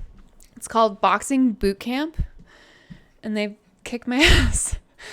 It was really hard. It goes for an hour. They make you do cardio and strength training and core exercises and circuits and shit. And I did so many jumping jacks. And then they teach you how to box and throw punches and stuff. Lots and lots of punching. My shoulders hurt. My whole body hurts. And then after the punching and the shoulders hurting, they're like, cool. Do a lot of push-ups. Sucks. It's really fun, though. And the coaches are all really, really nice guys. So, yeah, it's been fun. I would like to buy my own boxing gloves because the communal ones they have there at the ring gym thing are really smelly. Not like asshole, as you said. Mm-hmm. People are giving me some great options. What I sing? Stealth. But I think Collins wins right now. He's saying just watch and see what the druids are doing. Zia's saying go Joe. Thanks, Zia. I was feeling really out of my comfort zone when I went because I didn't know anybody. But honestly, everyone who's there is like fucking kick-ass ladies. And it was really fun. Am I doing well so far? You're doing amazing. You're a good player, though. You're very thoughtful. Like considerate? Yeah.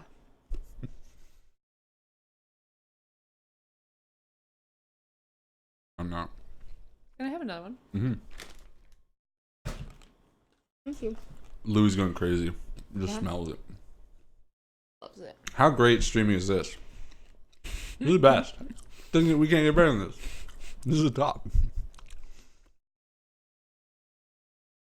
Yeah, sorry guys, our professionalism level is decreasing steadily. But it looks nice. Look at the Curse of Strahd logo.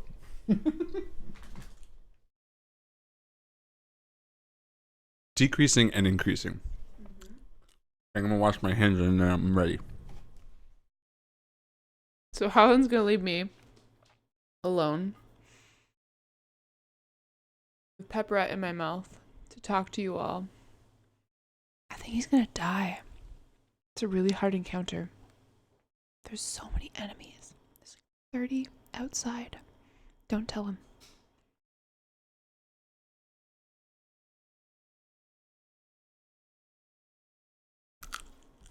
Working 9 to 5.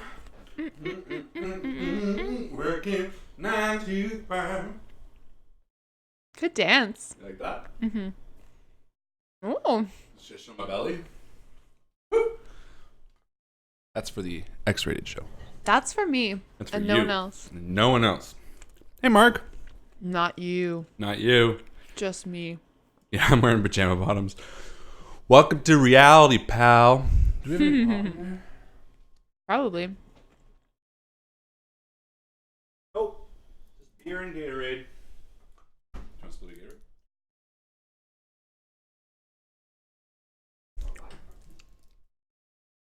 I'm back right now. Gatorade. Sponsor us. Go fuck yourself. You saw a belly button. No. Turn on the stream and the first thing you see is how.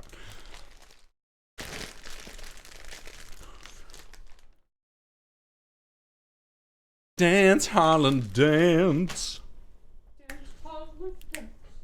All right. I'm worried. This is going to be a really tough fight. If I fight. I don't get the impression there's a soft version out of this, though. Whatever. Yeah, so I think we're going to go to sort of the outskirts and watch for a little bit. Are there any windows? Oh, wait. Hold on. Let me get back in this stream. Ladies and gentlemen, we return to Curse of Strahd Part 1. The Wizard of Wine Winery. The Wizard of Wine's Winery. I got it. You did a great job. I did it. Yeah, we're gonna watch for a little bit. Okay. Not for too long. Maybe like 20 minutes. Situated in the midst of the vineyard, the winery is an old 2-story building with multiple entrances, thick ivy covering every wall, and iron fencing along its roofline. The trail ends at an open loading dock on the ground floor. A wooden stable of more recent construction is attached to the east side of the winery, next to the loading dock. West of the winery is a crumbling well and a wooden outhouse. A crumbling well. Mm-hmm. An outhouse. Right. Let's go to the outhouse. It's very, very close to the building. I don't know how right. close to the building you want to get. I mean, we're gonna watch for 5 minutes, 10 minutes, 30 minutes, half an hour. See if anything happens. You watch for half an hour. And during that time, are you going to stop watching if you like hear or see something? Or are you just going to stay where you're at? Stop watching. What does that Are you going to mean? like act? Or are you just hunkering down and being stationary? Just hunkering down? Well, I mean, where are you leaving the horses? back with the people. So it's Ismark, Red, and Graham. Correct. Where are you watching I mean, there from? weren't any strapping young mans to come with us, were they? No. All the young mans were disabled. Yeah. I don't know. There was a particularly strong looking baby. She's a non-combatant with 1 hit point. I'll bring her. Fodder. No one will kill a baby. I just hold the baby out. Oh my god. Yeah, I don't know. I don't really know the layout. So far enough away that we can watch. Yeah, so I mean there's a trail that leads toward the vineyard and the winery. They're like rolling hills with grape plants, vines. Yeah. And then there's like a large stand of trees, which is where you saw the Martikovs. Okay. I mean, we'll probably be in the fields then, maybe. Yeah. So, I mean, a vineyard, the grapes are like 2 feet high. So you could definitely like crawl forward on your belly to a place where you could observe the house. Honestly, I'm going to have you roll a stealth. I was going to say, actually, I don't know if I'm stealthing. Because you're not a very stealthy boy.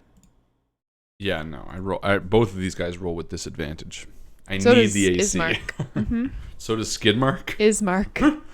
No, I want to watch and show, and anyone who looks out the window can see. Like, the 3 of us will stand at the drive, 100 feet from the house and just sort of watch. For half an hour, you stand there. Yeah, just sort of. I mean, I think talking to these people is the first step. I don't want to start killing people. I don't know what they do. What if they're like, a young were buried on this land and we want to retrieve them? I don't fucking know. As you walk down the lane, how close to the house are you getting? 100 feet. You hear the rustle of dead vines all around you. Inhuman shapes emerge from the vineyard, their limbs cracking as they trudge forth through the mist and rain. Okay. Shapes begin to emerge from the fields. Stop walking. What do? They continue to approach you. Oh, for fuck's sake. What are they? Can I recognize them? They are medium. They are medium plants. Shit. Are these like like a combat?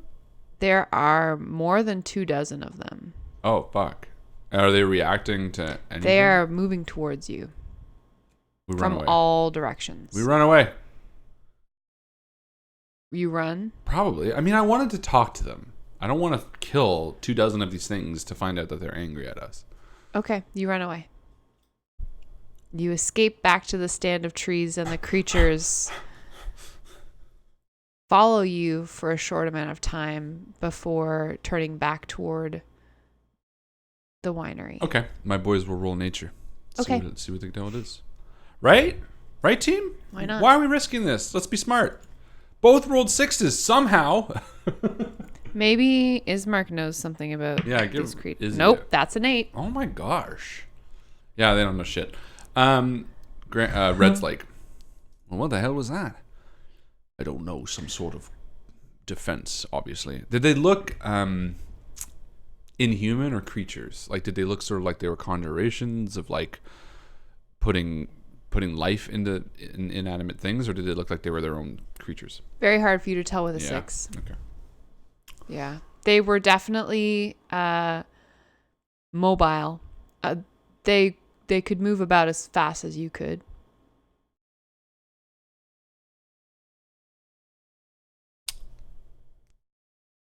What now? I don't know. Stream, how can I talk to these people then? This is your game. I don't know. Focus. I am. I'm asking the stream for help. This is a benefit I don't normally get. That's fair. My impulse to try to talk to the druids is still very strong. Mm-hmm. Again, they asked the people to leave. So, yeah, that's fair. Alexandra, Deirdre on the Discord posted a picture? posted an image. Ah, is that what they look like? You are looking at the tall version. I'll hold you. Actually, I have these gorgeous little monster cards. Oh, Needle Blight. Oh, well, you told me I knew Blight. I rolled on it, remember? You know that blights are creatures that are plants. Okay. Well, I know what a blight is. These are a blight. What do I know about blights now? Again, Can in the Arcana comments, no spoilers. Can Arcana work? No, you already rolled your roll for this, which was a nature roll. Okay. Well, I don't know. If blights are something worth killing, then maybe we kill them. I mean, you said 24, so 24. More than that. Yeah, so no, this is no way. Do we run past? Was there any other way to approach the building?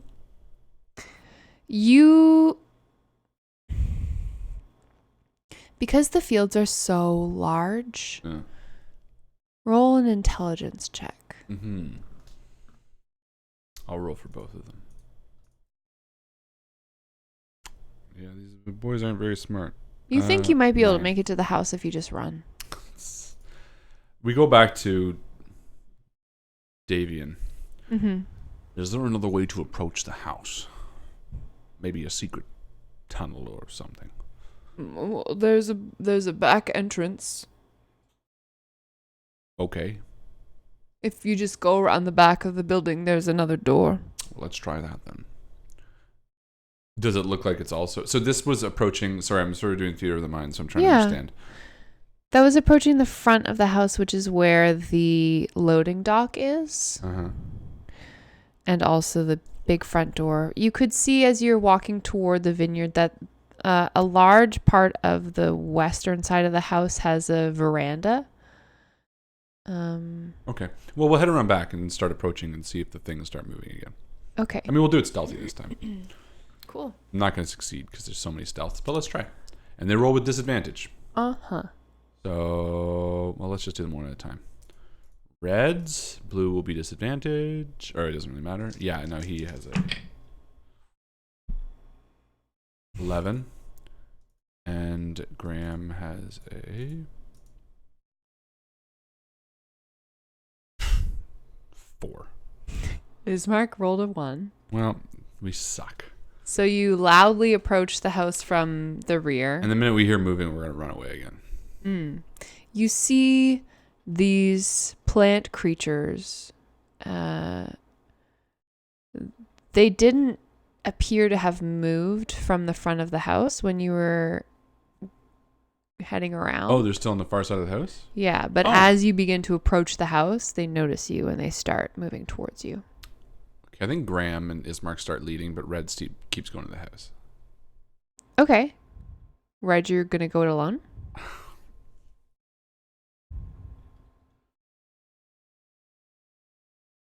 There's not no way. It's very unlikely in Red's mind that these people would come and take a vineyard. I mean, they're not trying to open a vineyard, right? Like, they're not a mob. They're not mafia. Yeah, the question is motive, right? Exactly. And that doesn't mean that I'm against their motive, but they didn't kill everyone. I mean, it would be so logical for evil creatures to come into a place, slaughter everyone, but they're like leaving them out on the lawn. Did they have their stuff there? Or is it just the people? It's just the people. So they didn't do the niceness of like putting them out, but it's just something seems odd. So yeah, Red's gonna like run to the front door and knock. You knock on the front door? I think so. Or the back door, I guess. The back door.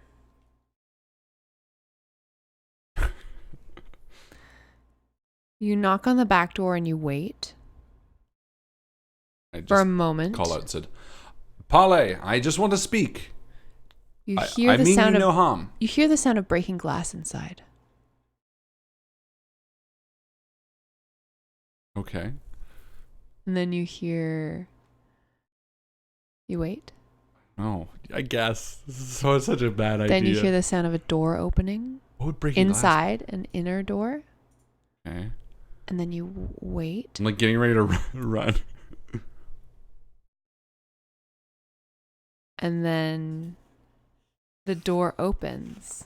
The back door opens. I say, I just want to speak.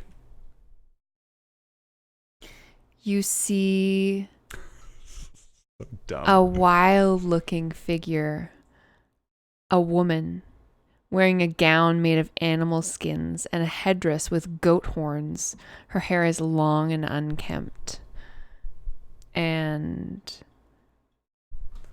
she smiles. Hello. And she says, "Get out." I just wanted to... Is there any way I can help? No? Get out. Okay. Out. And I turn and run. She raises her hands at you. I run. And probably casts a big bad spell at you, but you run away way too fast. Okay. So I like skip across the blights and I run back to Graham and say, yes, no, it looks like they're evil. She just told me to get out. She didn't want to talk. I mean, I couldn't have rolled anything to persuade her to talk, obviously. You didn't give me that, right? Okay, no point. So it looks like it is combat. So let's be smart about this.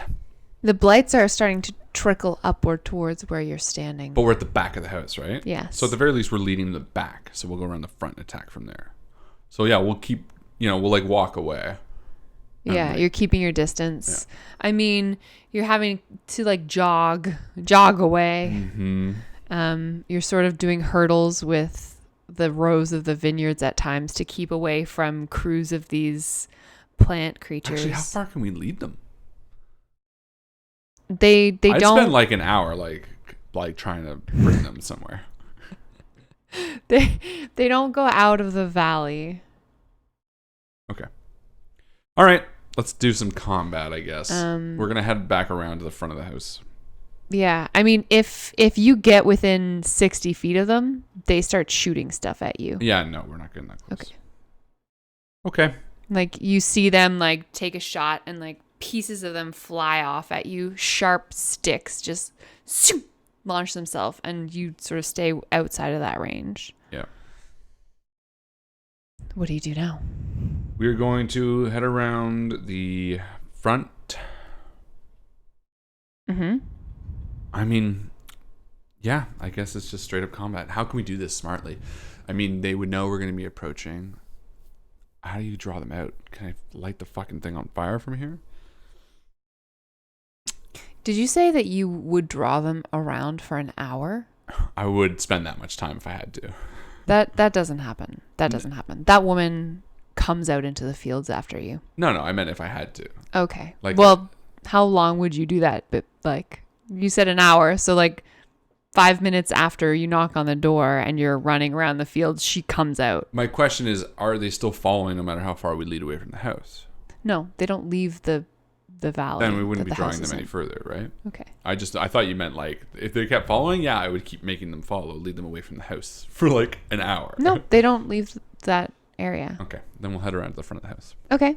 Red can definitely shoot more than 60 feet, easy. So we're gonna go. I mean, Red's gonna go in the field, and Graham and Ismark. Roll initiative. Let's rumble. You're just getting bored. Oops. I accidentally rolled a D100.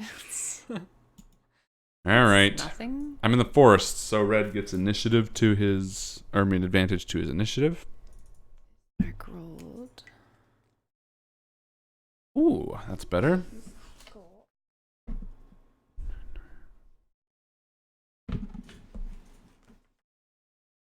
All right, what did Red get? Red got a 22, and Graham got a 9. Why are we rolling initiative? Why are we rolling initiative? Did somebody attack? You were like, well, Red can shoot longer than 60 feet. Yeah. I'm assuming we're getting this on. No. What are you doing? I was answering a question. Someone asked, can Red shoot more than 60 feet? So what happens now? I was going to go around in the front of the house and probably do a stealthy They approach. approach you. Fine. We're going to go around the front of the house and head towards the front door. I mean, what's she doing? Is she still inside? Were you running around for more than 5 minutes? Fine, yes. Okay. So she leaves the house. Okay. This woman. You told me to be careful with this. Mm-hmm. I'm trying to be careful. Yeah, I mean, leading a bunch of vine people on a goose chase for an hour around a house where there's an evil druid Is smart. is probably going to elicit her attention. Okay. Fair enough. So tell me the situation now that we've rolled initiative, what I'm looking at. Yes. I'm just briefly going to roll initiative 1,000,000 times. Just really quick.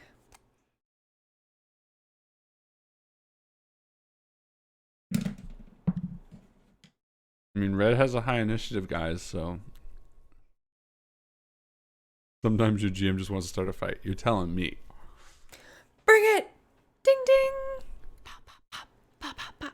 Thing is, you know everything about what you're getting into. I know nothing about what I'm getting into. So, as you have been... There's inherently an advantage to you. I will tell you what you are looking at. Sure. As you've been leading these blights around the property for a couple of minutes, their presence is sort of scattered throughout the vineyard, which it's all around the house. So I'm imagining there's a road leading down into this valley, and then there are fields on either side of the road. The house is at the end of the road, and there are fields behind the house, around the house, everywhere. So as you kind of...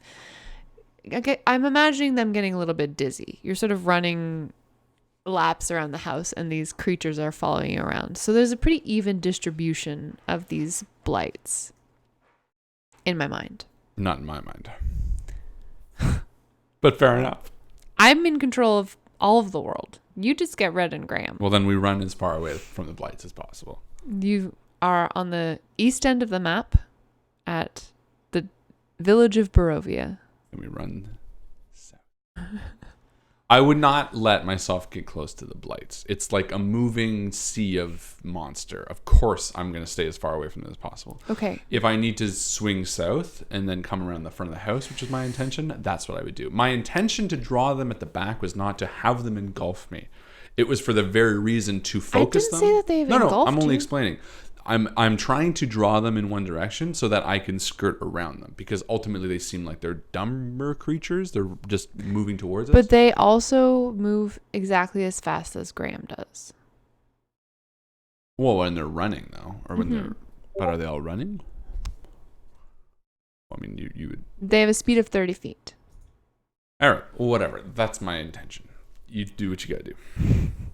I'm just trying to make this combat happen. I know. I don't want to. You don't want me to? No, I just want to survive it. Okay, let's do it. Okay. So, Red goes first. Is she out? yeah, she's standing on the front porch. Fires at her. It's your turn, so you can do that. How far away is she? So, let's set this up right now. The house is in the middle of the map in my mind. Okay.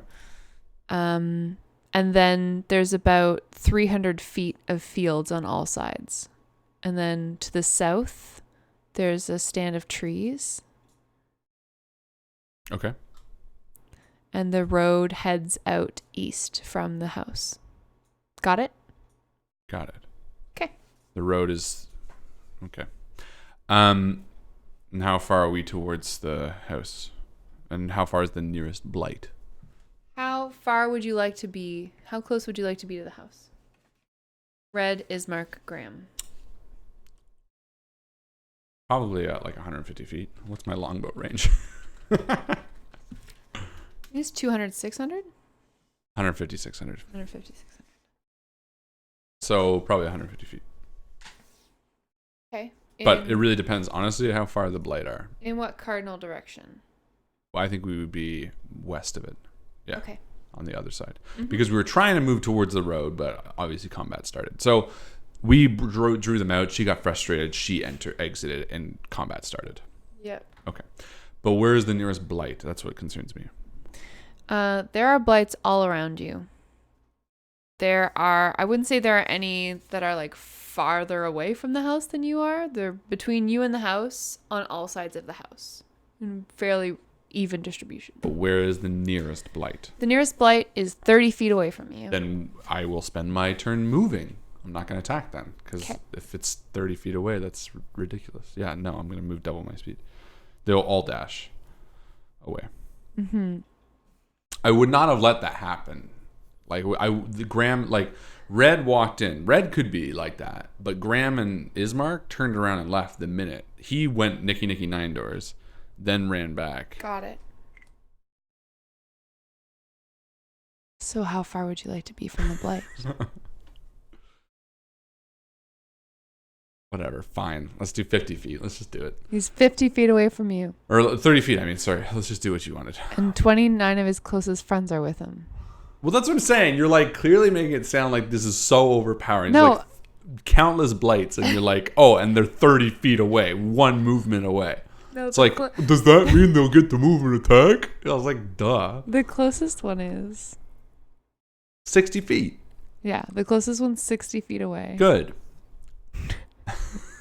Now what happens, Harlan? I'm going to fire at the chick on the fucking porch. Okay, good. All right. Now, she hasn't gone first, so I have advantage on my attack roll. Yes, you do. I'm going to spend my bonus action to cast nothing because I'm 60 feet away. Mm-hmm. No, you're 150 feet away. That's what I mean. I'm like too far away. And I get nothing otherwise. So this will just be a straight up attack.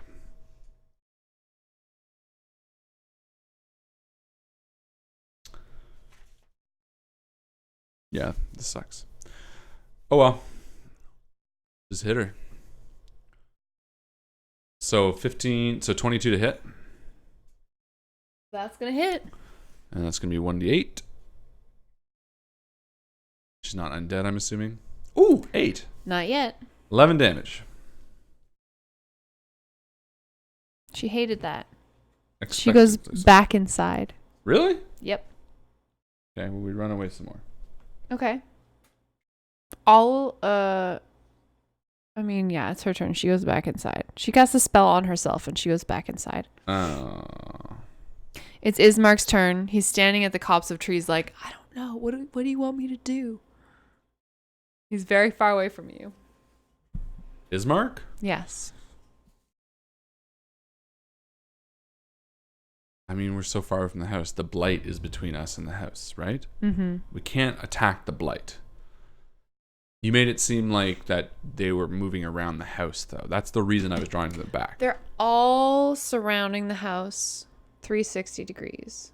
And the ones at the front are not coming to the back. No.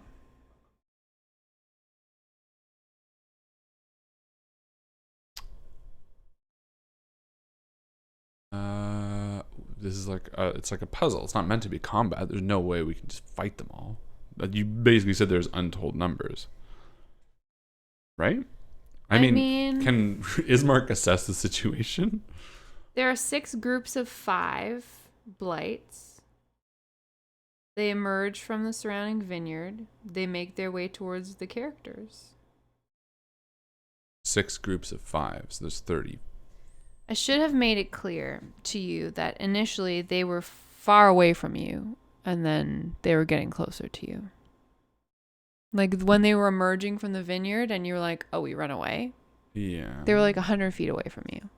100 feet? Yes. Then I definitely wouldn't have done that. What would you have done? Would have approached the house. You made it sound like they were like coming out of the ground. Okay, but you approach the house and you knock and you speak with the druid and she tells you to GTFO. Yes, that's fair. And? Then we would have ran. And then what happens? Then the blight would have probably come. Yeah. Then we would have probably turned around and tried to fight her. Because she would have come out? Maybe. Yeah, whatever. Red attacked her. And they all attacked too. How the hell do we get... Now the blight's between us and the house. Mm-hmm. So That's what I'm saying. Is like either way. I don't know the fuck to do it then. I don't know. You do Ismark. Tell him to figure it out.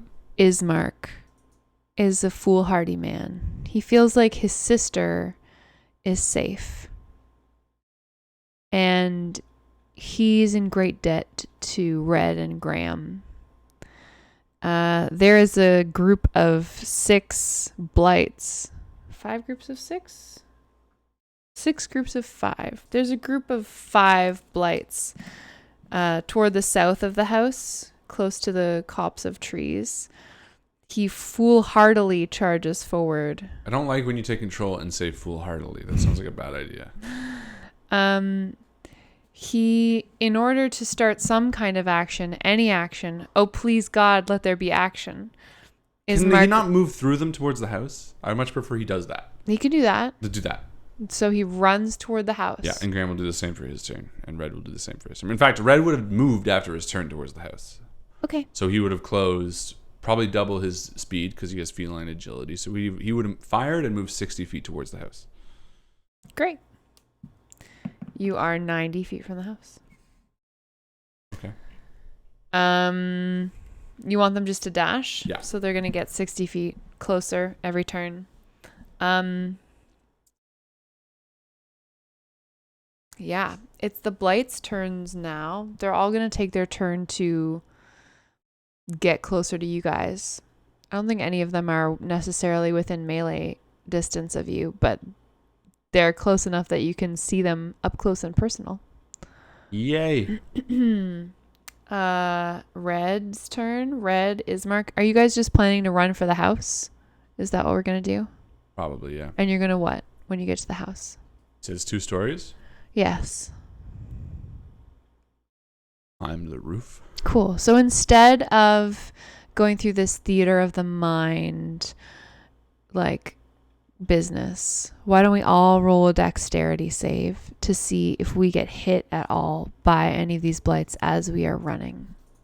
All right. 'Cause that feels more fun to me. Ooh. No. Red rolls a 10. Graham rolls an 18. Ismark rolled a natural 1. Oof. So he's going to be hit by 1 twig blight or needle blight. He's going to take 4 piercing damage as the blight scrapes at him with its needles, but Ismark is too fast, and he succeeds on disentangling himself from this creature as he pursues Graham into the house. You do what? You want to get up on top of the house? Yeah, I think Red would head up to the top of the house. Okay. Just You so have he a can climbing climb speed, speed. so you can just do that. Yeah, and then he'll help Graham up. Can you give it advantage to climb or something? You can Or drop a rope. You can use your action to secure a rope. Yeah, let's do that. Yeah, let's do that. I mean, she's Cool. nowhere in sight yet, right? Yeah, you don't see her. And there's no like windows up here. Like I don't know. There what are it's windows on the top floor. like. Okay, so what am I looking at? I will give you a map, or I will describe a map unto you. I didn't draw any of the windows because I'm a fucking loser. You're not a loser, baby. The upper floor has, if you're approaching it from the west, as Red was coming from the west. Correct. There are 3 windows on the second story of the west side of the house. Okay. The outhouse is also on this side, the outhouse and the well. Right. Okay. Yeah, we'll head up to the roof, and can I look into the window quickly? You look in through window number 1, 2, or 3. 2. Window number 2 looks down a long hallway that ends at a set of spiral stairs. But no movement. You don't see any. Okay. What's climb? Athletics?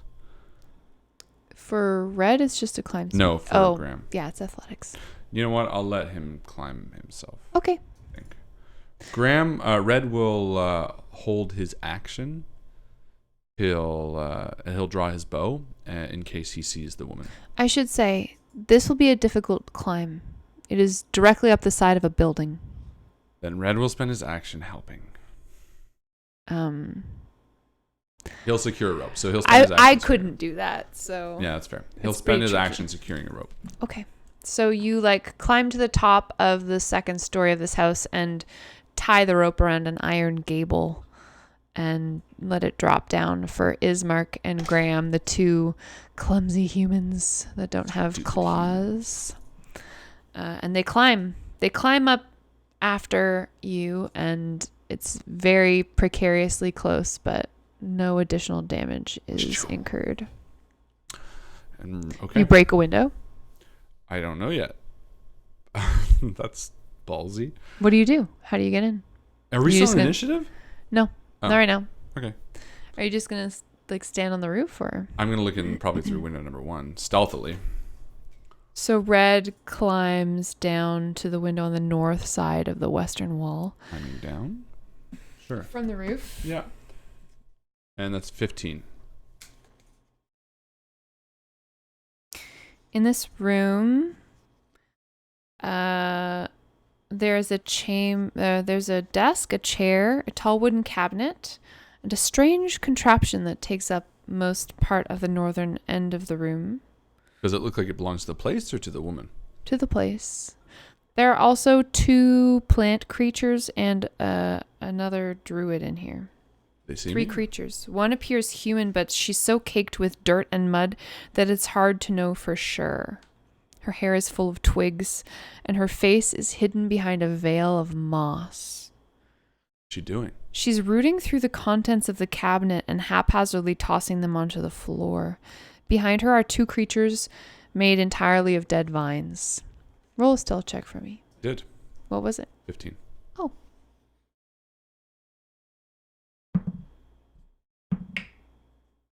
They don't appear to have noticed you. Okay. I'll look in the other window, I guess. You climb across to the southern window on the western wall of the second floor of the vineyard. And you see a blank wall. Stealth as It appears you are looking into a corridor. A corridor? Yes. It's a blank wall. Oh, so I'm sideways at a corridor. Uh-huh. I gotcha. Okay, so druid stealth attack. Maybe people? Probably. I mean, Joe wants combat, so what the fuck?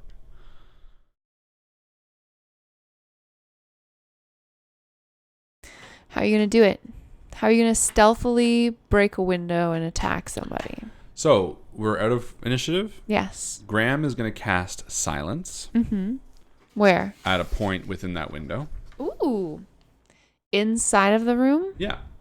Is it a point that he can see? Silence is just a point you choose within range. Cool. So you can just kind of be like, 30 feet that way. And it doesn't, you don't have to see. It can just be through some walls or whatever. Exactly. That's great. Yeah. Yeah. And Red is going to get in position. He is going to spend a bonus action. Or is this, I don't know. We're not in initiative, so you can act freely. Can I still spend a bonus action? Yeah. I'm going to spend bonus action to cast Hunter's Mark. Oh, actually, if we're not in it, I'm going to use Hunter's Sense. How does this work? Like tell me how it works. Well, Hunter's Sense is an action. Choose one creature you see within 60 feet. Immediately learn that creature's damage, immunities, resistances, and vulnerabilities and what they are. Yeah, so this is an action. Yeah. You can do it X times a day. Yeah, I can only do it twice. You have to see her. I can't see her. And spend 6 seconds looking at her. Doesn't say that. It's an action. Okay, fine. So I just have to do a stealth check for 6 seconds? Yeah, you're going to have to like observe her for a minute, you know see what? how she's moving. I'll take the attack instead. Okay. So I'm going to step out. Step like in front of the window that I saw her at. Yeah, I mean you're crawling. You're like Yeah. on the side of a building. Oh, okay. I didn't realize that. Okay. Yeah, I guess I'll like open the window then and step in and fire at her. How close is she to the window? She is within 10 feet of the window. Perfect. So I'm not going to be at a disadvantage. No. There are also 2 twig creatures. Are they facing the window? No. But it's silent. Yes. There's no reason they would turn. No. They can't hear anything. Sorry. I'm very tired.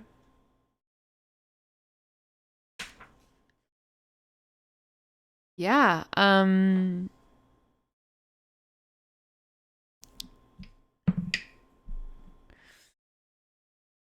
You grasp the window in your paws and it opens totally silently. And Red is going to use his bonus action to cast. Well, now should I use this? You get, for a surprise round, you just get your turn economy. This is a surprise round that we're doing now, right? I guess. So now we are rolling initiative. Did you want to just keep the same initiative that you had before? Yeah. Okay. So Red, make your surprise attack. Okay. Oh, so I don't get to do a bonus action or anything. Yeah, you get your turn. Perfect.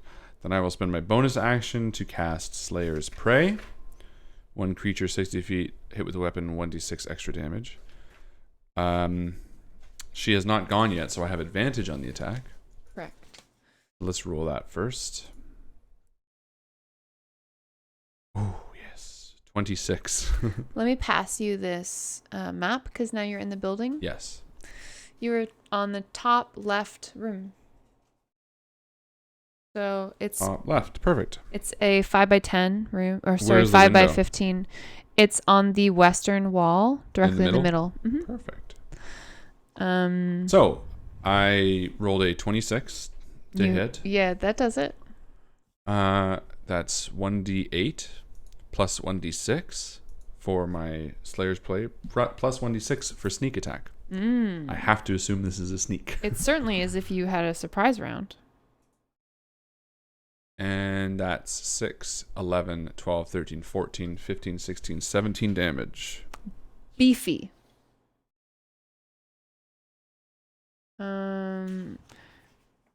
What does that look like? That's a lot of damage for this person. You can't hear it because there's no sound, but it's like aiming it right at her head and just funk. Yeah. And she's like silently screaming. Yeah. She turns around. Hold on, I don't have a move. Okay, what do you do? I was just gonna get out the window. I was gonna climb back out. You climb back out of the window? I don't know. Do I have a move? Yeah, you have your move. Yeah, I climb back out and go with the others. I mean, that's a sneak attack, isn't it? That's ridiculous, Harlan. What? Okay. Ridiculous in what way? I just feel like, and I know in Pathfinder when it's a surprise action, like you just have an action, it's not a whole round, because it seems pretty hilarious that you can be like, and then just be like, bye. I don't know. Leave. If it's not the rules, it's not the rules. I don't know if it is. You tell me. That's what I want to do. You can tell me no. Yeah, okay. That happens. Okay. You climb out the window, and what do you do? Join the others and high five. You go up Yeah, to wherever. I don't even know where Graham are. Are they on the top? Yeah, they're on the roof. Yeah, They can't cling to shit here. No, I didn't. Honestly, I thought it was like a. I couldn't. I don't know what it looks like, so I thought it was maybe like a thing. Yeah. Well, now you don't have the map. Now I have the map. Give me that. What? You're not inside anymore. Well. Yeah, head back up to the roof, I guess. Okay.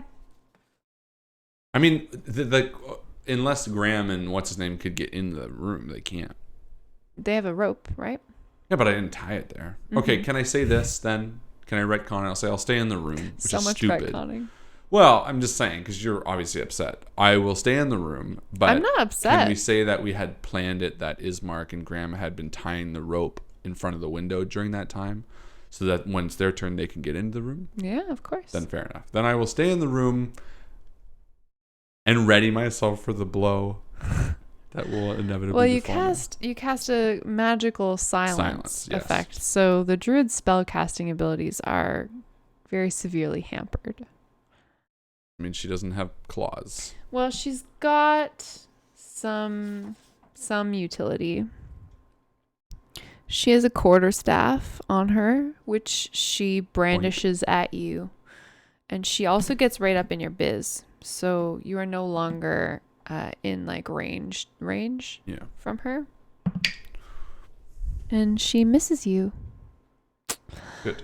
Next up, it's Ismark's turn. He's going to use his movement to shimmy down the rope and heroically swing through the window. Okay. And lands on his feet because he does land on his feet because he's such a badass. He unsheathes his great longsword, his very great longsword, and he's gonna try to kill this druid. That's one hit. And I'm gonna roll. Why did I not give myself any of Ismark's dice? It's Ismark was. I thought you were gonna roll Ismark on the channel. Yeah, that's why. 4 plus 3 is 7. 7 damage to this druid. Nice. And his second attack misses. The blights turn on you. And they try to rip you apart. What did Graham get in this roll? I forget. Graham goes after the blights. 2 vine blights. Interesting. 2 vine blights. 2 vine blights. One of them goes for Red and one of them goes for Graham. Okay.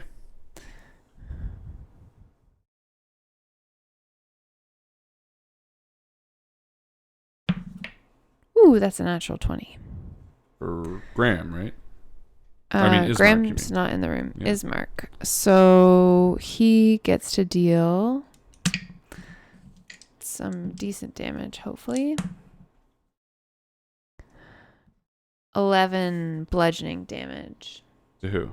To Ismark. And Ismark is grappled. Ugh. Yep. Then the other blight reaches out his long, viney arms towards Red, questing. And a 10 does not hit you, certainly. Does not. Graham's turn. Graham uses the move to get into the room. Is silence a concentration spell? Yep. Okay. Yeah. And then Graham will attack the woman. Since everything with a V is vocal, right? Verbal, yes.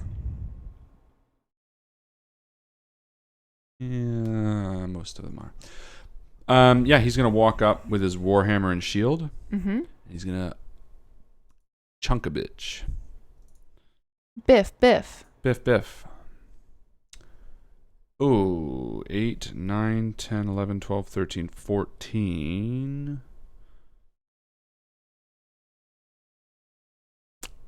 That's going to hit, baby. Oh, I was waiting because I was deciding whether I wanted to use my guided strike.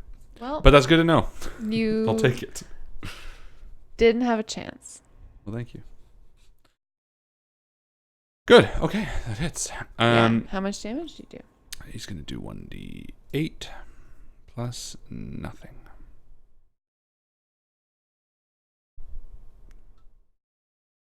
10 damage. She dead. What? Hmm? The druid? Oh, yeah. Oh. Yeah, she crumples under the blow of the warhammer. Her body slides to the floor silently. Oh, that was 10. Well, that's good. Okay. Red, it's your turn. No, Graham, hold on. Graham still has a bonus action. He's going to attack again one of the blights with his bonus. Which one? The one that's got Ismark grappled or the one that is threatening Red? Is it any risk to tackle the grappled one? What do you mean? Meaning, do I hit him accidentally or? No. Yeah, then I'll attack the grappled one probably. Good question. Oh, a natural 1. Oof. I'm considering using my guided strike. But what'll that? You know what? No, it was a bonus action anyway, so I will not bother. Okay, you said it was Red's turn? It's Red's turn. How far away is he from the blight? You are 5 feet away. He will shift or move, I guess. Can I have that map back now? Yeah, sorry. It's pretty close quarters, and there are 4 of you in here, plus a printing press. So there's not a lot of room. There must be some place I can move to within the room. To get 10 feet away from an enemy combatant? Yeah. I would say no. Really? Yeah. I can't step in the hallway? You could do that, but you would give them partial cover. All right. I'm going to attack with my short swords then. Do it. Do it. Do it, coward. Do it. Do it. Do it. I will... Oh. I will designate a different creature with my bonus action to the Slayer's Prey. So I will switch to the blight I'm attacking. Okay. That Which was one my- are you attacking? The the one one that that's attacked you? No, or the one that... that's grappling. What's his name? Got it. And that is a 6, 7, 8, 9, 10, 11 to hit. You miss. Do you do anything else? I used my bonus. I used my nothing. I have a move. If you're in melee with the blight and you move out of melee. Am I in melee though? Yeah, because you attacked with your short sword. Fuck. Yeah, I will just hunker down. Hunker I mean, check. I have a bonus action to disengage, but I spent it on that stupid Slayer's Prey, which I didn't even hit. You do? Oh, you did you take I another took level rogue? too, yeah. All right, I will. I don't know if I can't move anywhere, and I can't use a move action to disengage. So it's a full action, right? That's right. So I can't do anything. You did a thing. You attacked. I missed. Yeah, you did. All right, Ismark. Ismark, the druid's dead. Ismark is going to try to escape and succeeds on escaping this Good. turn. And that's his action. He doesn't have 2. Oh, it's only when he attacks. He has 2. Yeah, he gets multi-attack. Bummer. Yeah, so that sucks. The blight that Red is slashing at is going to... I'm gonna wash my hands real quick. Yeah. I still have meat.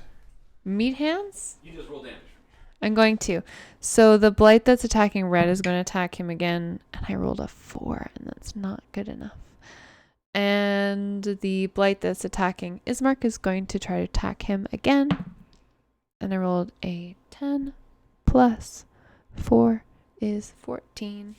That is insufficient. 2 misses. Graham, what do you do? Thank God you for that stealth disadvantage.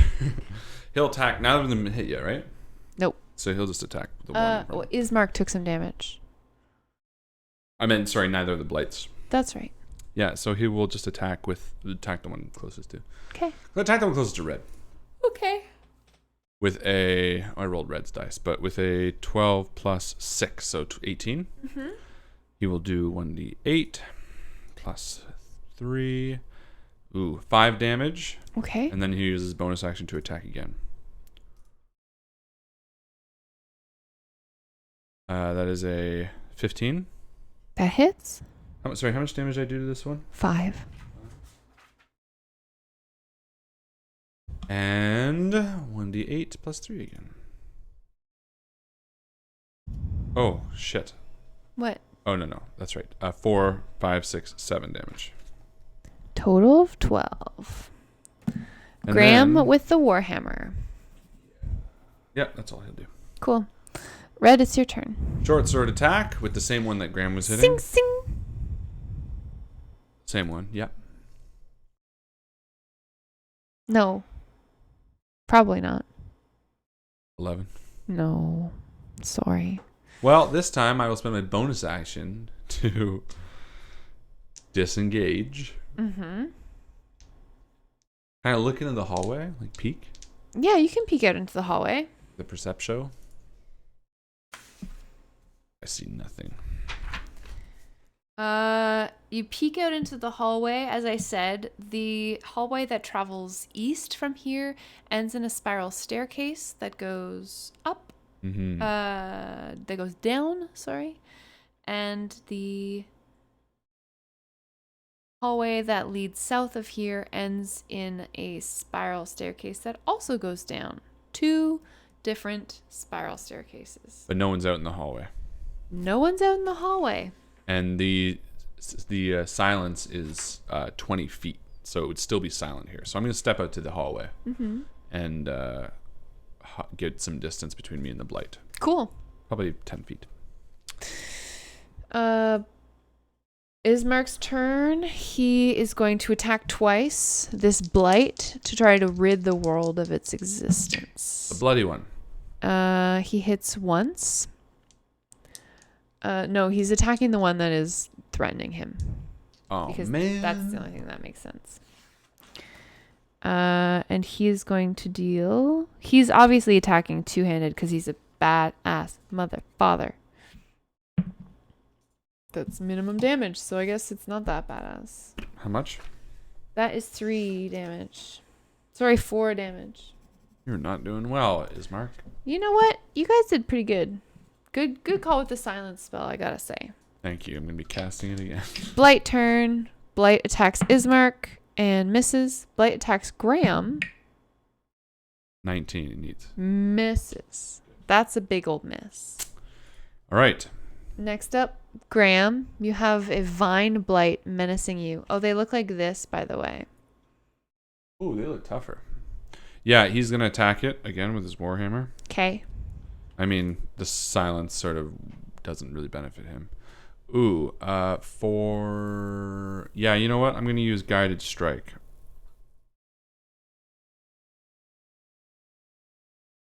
What does that do? My channel divinity. I'm not going to need Turn Undead today. It adds 10, so 14 to hit. That hits. Perfect. So 1d8 plus 3. 7 damage. Okay. Yep. And then I will use my bonus action. Attack again. Hacha. Ayaka. How This is many a more of 9, those do you have? 10, 11, 12, 13, 14, 15 to hit. That hits. I have one more after this one. Sick. So that is 1 plus 3. 4 damage. It's counting. You hack pieces of We were this doing creature baby off. damage to it. It's tiny baby damage. But red's going to hit. Yeah, so now you're out in the hallway. You can definitely get a bead on the one that is menacing Graham. Yeah, red's ready. Make it happen, Captain. This is the one he put Slayer's Prey on too. Yeah. So, come on, hit. There we go. 24 to hit. Yes. So that's Sassy. 1d8 plus sneak attack because they're within 5 feet, plus Slayer's Prey. Mm-hmm. This is why I love red. 5, 6, 7, 8, 9, 10, 11 damage. It's so much more fun with all the dice to me. 11 damage to him. You kill it. Good. You pierce an arrow directly through its plant brain. And red quickly slips back into the room and shuts the door. Do you make sure that all of the pieces of the dead creatures are in Yes. the room? Bingo. To be sneaky. I mean, we're in silent. Might as well use it, right? And it's 10 minutes, so it's like... It's Ismark's turn. He hits twice. That's 12 damage. Nice. And 6 damage is 18. Good round for Ismark. 2 hefty blows with this longsword. It's hard to swing in this enclosed space, but he does it. Some sincere damage. And Graham, it's your turn. This could be it. All right. Graham. No, the blight goes first. The blight tries to murder Look at my Ismark fairness. Look how fair I am. and misses. Now it's Graham's turn. Yeah.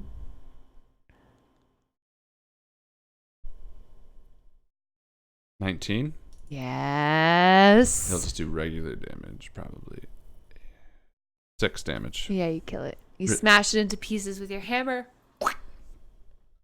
We will quickly check the bodies. Ooh, okay. You check the bodies and you find nothing. On the 2 blights or the druid? Yep. Can we check the room? Yes, you can. So inside of the cabinet, you find a key Interesting. hanging on a loop of twine. We take it. Okay. You find some wine bottles in the cabinet filled with a dark liquid. There are pieces of parchment and jars of glue. Can I roll something on the wine bottles? Just You one. can roll an intelligence check. Graham will. Nope, natural 1. He has no idea, but he takes them anyway. Yeah, you have just a really minor stroke. How many wine bottles were there? 3? It just says wine bottles. Okay. So yes, there are 3 of them. You said glue. Nothing else really except for the Scraps key. of parchment. Mm-hmm. And I'll do a perception just to see if there's anything sneaky in this room. Because it is a game. 19. You do not perceive any sneakiness. Okay. What do you do? I will peek back in the hall. Red will. Okay. Red, as you Stealthily. you're stealthily? Roll stealth. With disadvantage. Or am I don't know if you want me to, but I'm good either way. Good job. 24 is my disadvantage one. You stealthily peek out into the hallway and you do not see any motion. But you are deaf because you are within the realm of silence. Yeah, can So I you don't carry that hear into anything. the next room? Your stealth check? Yeah. Why not? Unless you do something ridiculous. No, I'm going to slip and try to open the door to the next room and see what happens. I mean, Okay. technically the silence would cover the next room too, so. You see 2 pairs of bunk beds that occupy this room. Against the west wall rest 4 identical footlockers. So we'll all sort of slip into this room, shutting the other door behind us and the window that we entered through. You go into this second room? Yeah, and we'll shut the door behind us, and I'm going to do a perception check. Sure. There are some 14. child's toys lying about. You notice with your keen eyes that one of the toys resembles a child's wooden rocking horse, except the horse is black with wild eyes. It has painted orange flames where its mane, tail, and hooves should be. Carved into this horse is the name Bucephalus. Bucephalus. Bucephalus. And in smaller lettering underneath, the words, is no fun, is no blinksy. Oh. Man, so that's the guy who is making the dolls. I don't understand why Bucephalus is a thing, but anyway. Did I see anything else in the room at the 14? The footlockers contain clothing, nothing of value. And none of them are locked? Nope. Perfect. Okay. We will probably move to the next room and do the same thing, but this time Graham will take the lead. So down this corridor, there are a series of doors along the northern wall. Harlan is looking at a map, but I'll describe it for you. I'll show you. So that room to the far left with one of the X's in it is the window we entered into. Then we went out and in this room, and now I'm going to go out into this room. Room by room. Sweep. Womb by womb.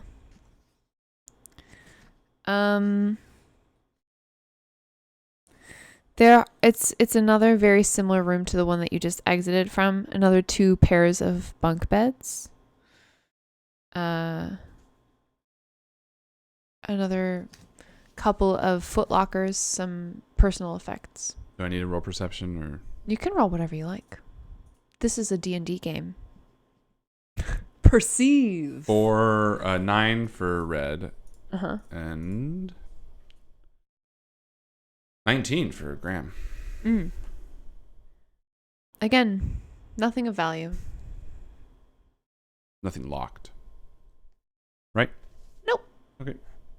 We will head to the next room. Again, Graham will take the lead this time. Are you being stealthy now? Yeah.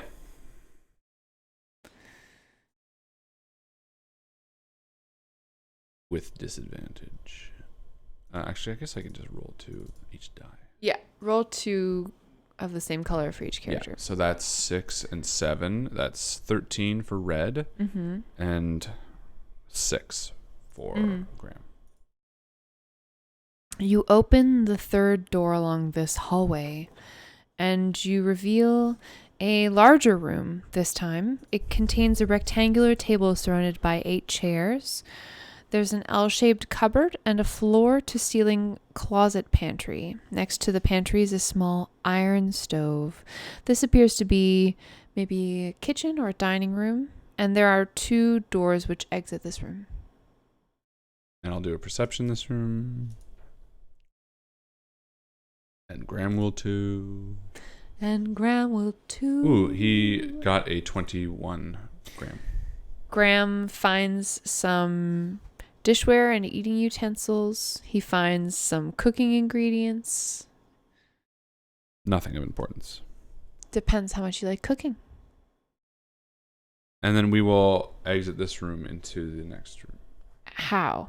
Through the eastern door or the southern door? The eastern door. Graham will take the lead. Sure.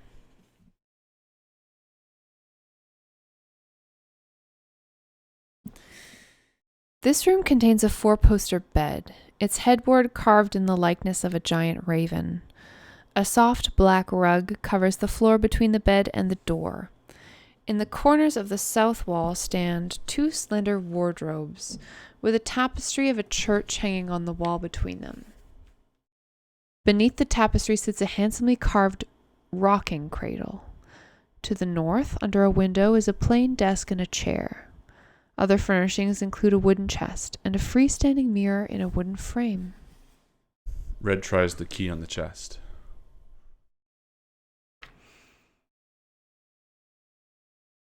It doesn't fit. He'll do a general perception in the room. Red gets a 13. Graham will look around too. Where's Red looking specifically?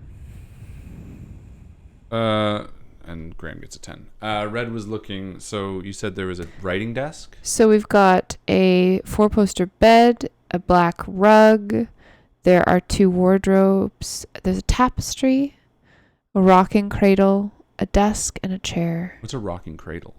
Where you put a little baby. I thought so. Probably the desk first.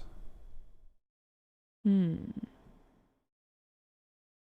desk holds manifests, recording wine shipments for the past century. A cursory examination, do you perform? Yeah. Of recent records reveals that almost all shipments are made to the following locations: BV, BW, K, Vistani. These are the first few pages. Okay. So BW would be the Blue Water? Wait, is it called the Blue Water Inn? It is. Yeah. BV, I don't know. K, I don't know. Or it could just be, I don't know. Is that it? That's all you find in the desk. Okay. Red. So I would probably point Ismark towards the hall facing south. There's only 3 ways into this room, right? The window, the room we came through. That's it. Yeah. There's a closet in this room. There's stairs heading down. This room is a 15 foot by 15 foot square. Oh, I'm looking at the wrong room. Fuck. Shit. Never mind. Okay. Yeah, Red's gonna look at the tapestry, Okay. and Graham will look at whatever else. The rocking cradle. The tapestry's well made. Nothing exciting. Okay. Rocking cradle, similar. And then the bed. There's nothing of interest in this room. Seems interesting. As you examine the bed, who is doing that? Graham. Graham, you run your hands over the well-made bed frame, and as you touch one of the bedposts, you find a hidden compartment. Oh. Which a knob on one of the bedposts is loose and can be removed, revealing an internal compartment. A small key falls out. Another key? Mm-hmm. God damn it.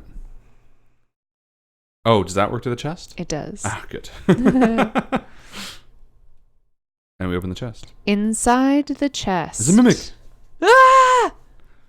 You die. Give me something good Everyone to eat. dies. You find 50 gold, Not bad. 270 electrum pieces. Not Each bad. electrum coin is stamped with the profiled visage of Strahd von Zavovich. Ooh. Which is something I should have been reading you the whole time. Every electrum piece has got Strahd's face on it. Oh. And 350 silver pieces. I check the chest to see if there's anything hidden in it. Super hidden compartment. Roll a perception check. Yeah. Graham was at it, but Red saw it. Red looked over and was like, I don't see anything.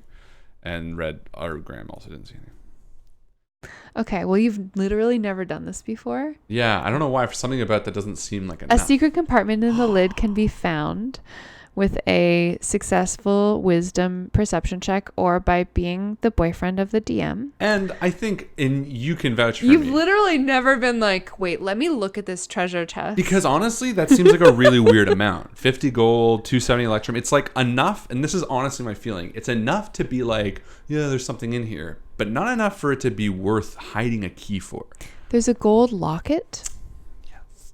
Worth 25 gold pieces. No, that's not that good. And a pouch containing 5 50 gold piece gemstones. So gems, 5 times 50. Uh-huh. Nice. That's better. Yeah, take it all. And I put it back and lock it, and I put the key back. Thanks. You know you're robbing the family that lives outside. Whatever. Right? Or that's outside. Dicks. Good. I'm You're so proud funny. of myself. I felt something. How did you know? Did 'cause I it give it felt- away? Literally not at all. Honestly, it was because it felt 50 gold is like minimal. Again, it feels something about those amounts. Mm-hmm. It makes sense. It does. Well, I'm proud of you. Now what do you do? We go into what I was guessing was the master bedroom. That was the master bedroom. So wait, what's this room right here? That's a very different room. That's what I thought. So I'm gonna go into there then. So we'll go into the. So you have to go back I through the see. kitchen Yeah. and then south through the door. There's a small hallway, Yeah, and then we'll take that. which leads to a room that is called W16 for all of you listening. Graham is gonna ready silence. This room has a wooden floor with a 10-foot square hole cut into the middle of it. Ah. Looming over the hole is a wooden winch. Perched atop it is a man with wild hair, rotted teeth, and skin painted red with blood.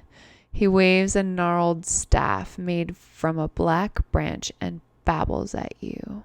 I did say I was readying silence. It's the only room I've said it when I entered. No, it's not. But this is not a chance for a surprise attack. You just opened a door and there was an enemy. So roll initiative. Okay. It's okay. He's okay. So Red, he's no He's- longer in forest, is he? No. It's no fun. It's no blinksy. Red got a 8, 9, 10, 11. Graham got a 2. You want me to roll for his mark? Yes, please. He has a +1 to his initiative. He got a 9. Turns out Harlan gets a corruption point for each thing he stole. What's a corruption point? I don't know, and I don't care. You just got schooled, Dead Echo. All right. So on my map, who went through the doorway Graham first? took the start. Graham went through the doorway first. And Red took the rear. So Graham, Isaac, or not Isaac. What's his name? Ismark. Close enough. So unfortunately, this will only affect Graham. So Red and then Ismark? Yeah. You're still in the hallway, I presume. Correct. So Graham opens the door. The druid turns to you, raises his hands, and out from them erupts a thunderous wave of force. Make a Constitution saving throw, Graham. Okay. Let's do this. Oof. 11. That's not going to do it. This thunderous force sweeps out from the druid and hits Graham, who takes 7 thunder damage. Oof. Graham, you are pushed 10 feet away from this druid. So I'm picturing him going down the hall, if that makes sense. Oh, I wasn't thinking that Graham entered the room, but that makes sense. Sure, let's do that. 5, 10. So Graham is... Yeah, he's sort of like just at that corner. Mm-hmm. Right there where the G is. Perfect. Unsecured objects that are completely within the area of effect are automatically pushed. Yeah, that doesn't happen. Okay. Red, what do you do? You're next in line at the door and poof, Graham is just rockets back from where he was standing. You know what? I don't know initiative order until it happens. Mm-mm. But I have a feeling... I mean, this guy went first. I'm going to do something stupid. Great. I'm going to use Hunter Sense. Okay. Choose a creature within 60 feet. Immediately learn that creature's damage immunities, resistances, and vulnerabilities, and what they are. Not immune not resistant or... Well, let's just do it this way. Does he have any damage immunities? No. Does he have any resistances? No. Does he have any vulnerabilities? No. What is he? He's a medium human. That was a waste. All right, I'm going to use bonus action to cast Slayer's Prey. Okay. You gonna move? Yeah, probably, right? I don't know. Yeah. Oh, I should have said that with the dude's movement, he climbs down off the winch and he's just standing beside it to the west in that square. Okay. So he's just not on the piece of equipment anymore. Cool. Yeah. He just... Red just readies an arrow and moves back, I guess. He moves back, far back in that hallway. Yeah. Ismark slides through the doorway past Red as you take a step back, and he rushes the druid for sure with his longsword out in both hands, as he is wont to do. Natural 20. Nice. Oh god, I love that number. I think I have a new favorite number, and it's 20. Yeah. Twenzo. He hits twice, actually. He hits both, and one is a crit. So this could be the end of the druid right here. I hope so. I'm liking this. Count it. 3, 8, 9, 10, 11. And 9 is 20, and 3 is 23 damage. Thank you, Ismark.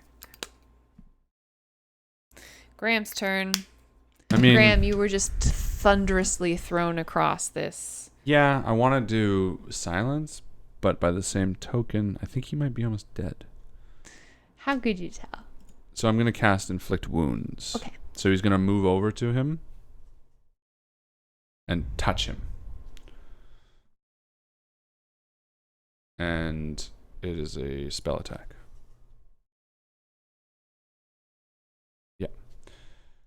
Come on. Oh, no.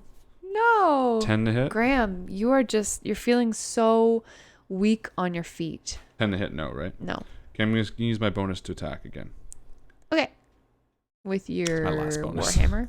Yeah. A natural 1. Boys. You know what the problem was? I was rolling with Red's die. You've had a bad run with red die.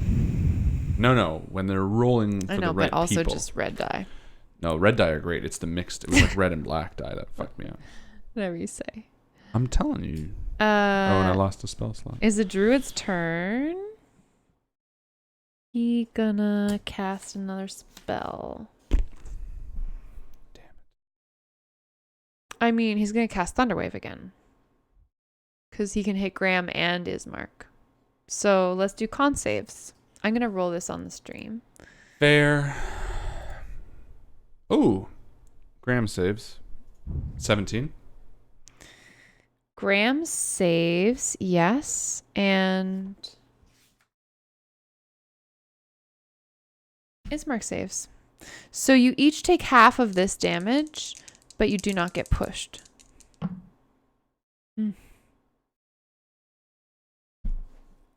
What's 6 and 7? 13. Yes, you take 6. 6 damage. Graham is not doing great. Not bad though. You're doing great. Okay, Red. It's Red's turn. Red will fire. Pew! Pew pew! With his bonus action, he'll cast Hunter's Mark. His first spell slot. But he's way cooler than that. Yeah, sort of. So Hunter's Mark, he's gonna try to hit. Come on, baby. Oh my gosh. 12.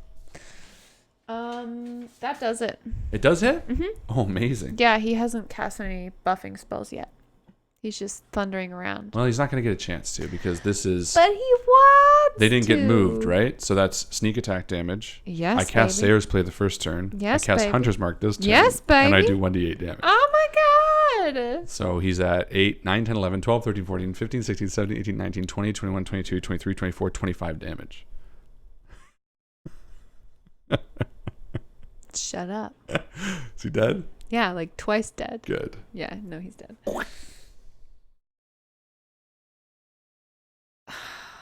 What do you think? Should we leave it there? What?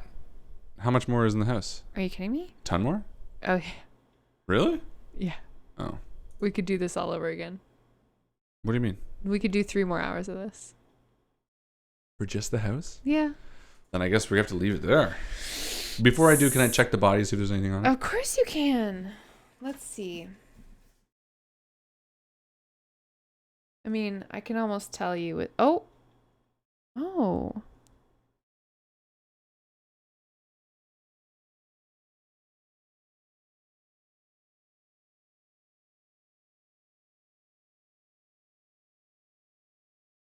We're not frozen. Joe's just reading. Got really quiet there for a second.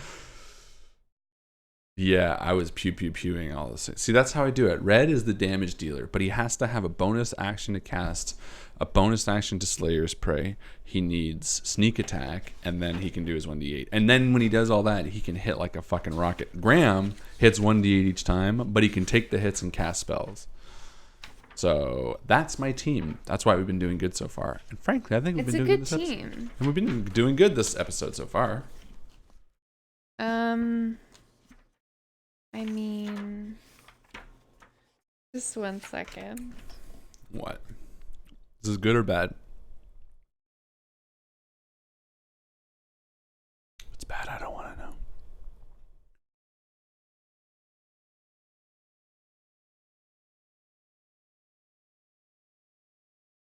Well, maybe you just did the damn thing. He drops his branch. Okay. It's a gnarled staff. And it has some druidic words on it that you cannot read. Okay. What do you mean did the damn thing? Well, it's a cool thing. It's a cool staff. I'll take it. You take it. Graham will take it. Cool. Graham, did you want to attune to this magical staff? Sure. It's going to take you 8 hours. Oh, well, not during combat. No, clearly, but Yes? Why are you're being too mysterious? I'm too dumb for it. I'm a very mysterious person. I'm confused. What are you saying? Is it good or bad? It's definitely a thing. Do you have the spell Identify? No. Well, I can't tell you Can I what it roll does. Arcana on it? You can roll Arcana, yeah. Let's roll Arcana on it. In fact, everyone's going to roll Arcana on it. Even Red. I'll have Ismark roll Arcana. Graham got a 13. He rolled an 18. Perfect. Ismail's like, oh, I know what that is. He's like, oh, this is made from a rare wood. Oh.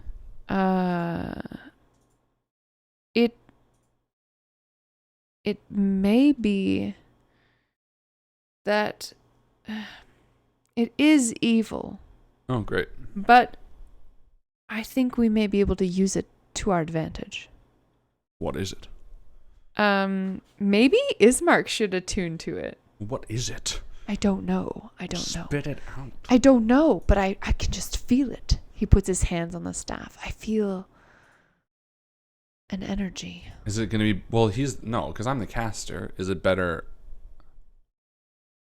Is it, like, better than my Warhammer? You're not going to know until someone attunes to it. If he attunes to it, can I attune to it afterwards? Yeah, he can give it to you, and then you can spend 8 hours. Okay. So we'll have to wait till all this is done anyway. Yeah. So or we can hole up somewhere. in the house? Would that be even possible? We can make a great barricade. For 16 hours? No one's going to come up here? Probably not 16 hours. Yeah, no. Well... Oh, and dude just made 2 huge thunder waves, which means everyone in the vicinity is come running. So we'll have to see what happens next week, I guess. All right.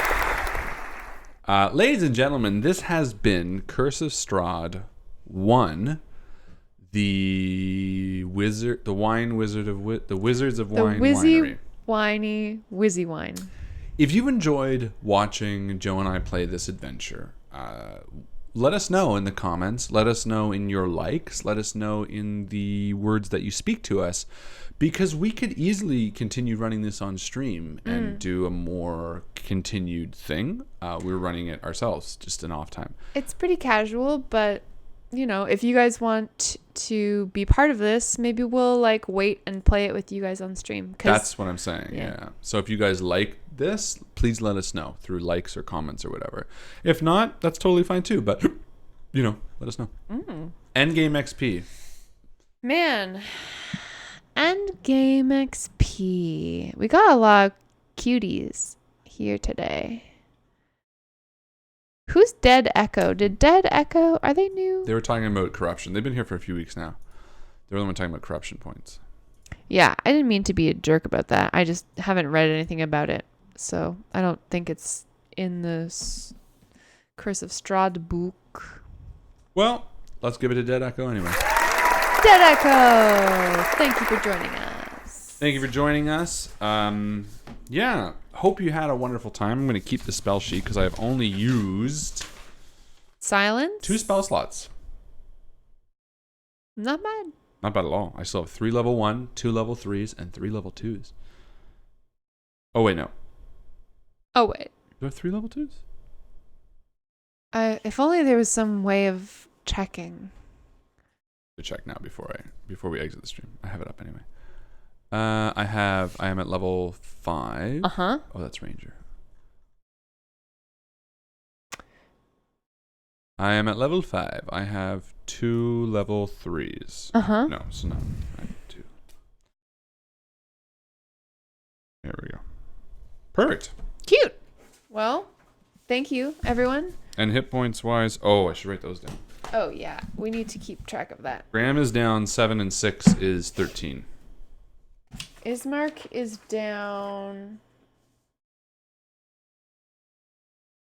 some hit points. Red's at none, but he did use his primeval awareness once. The problem is that I use these like scratch pieces of paper for initiative tracking, and then I forget. Ismark is down 15 hit points from the blights. And Red only used one spell. So we are good.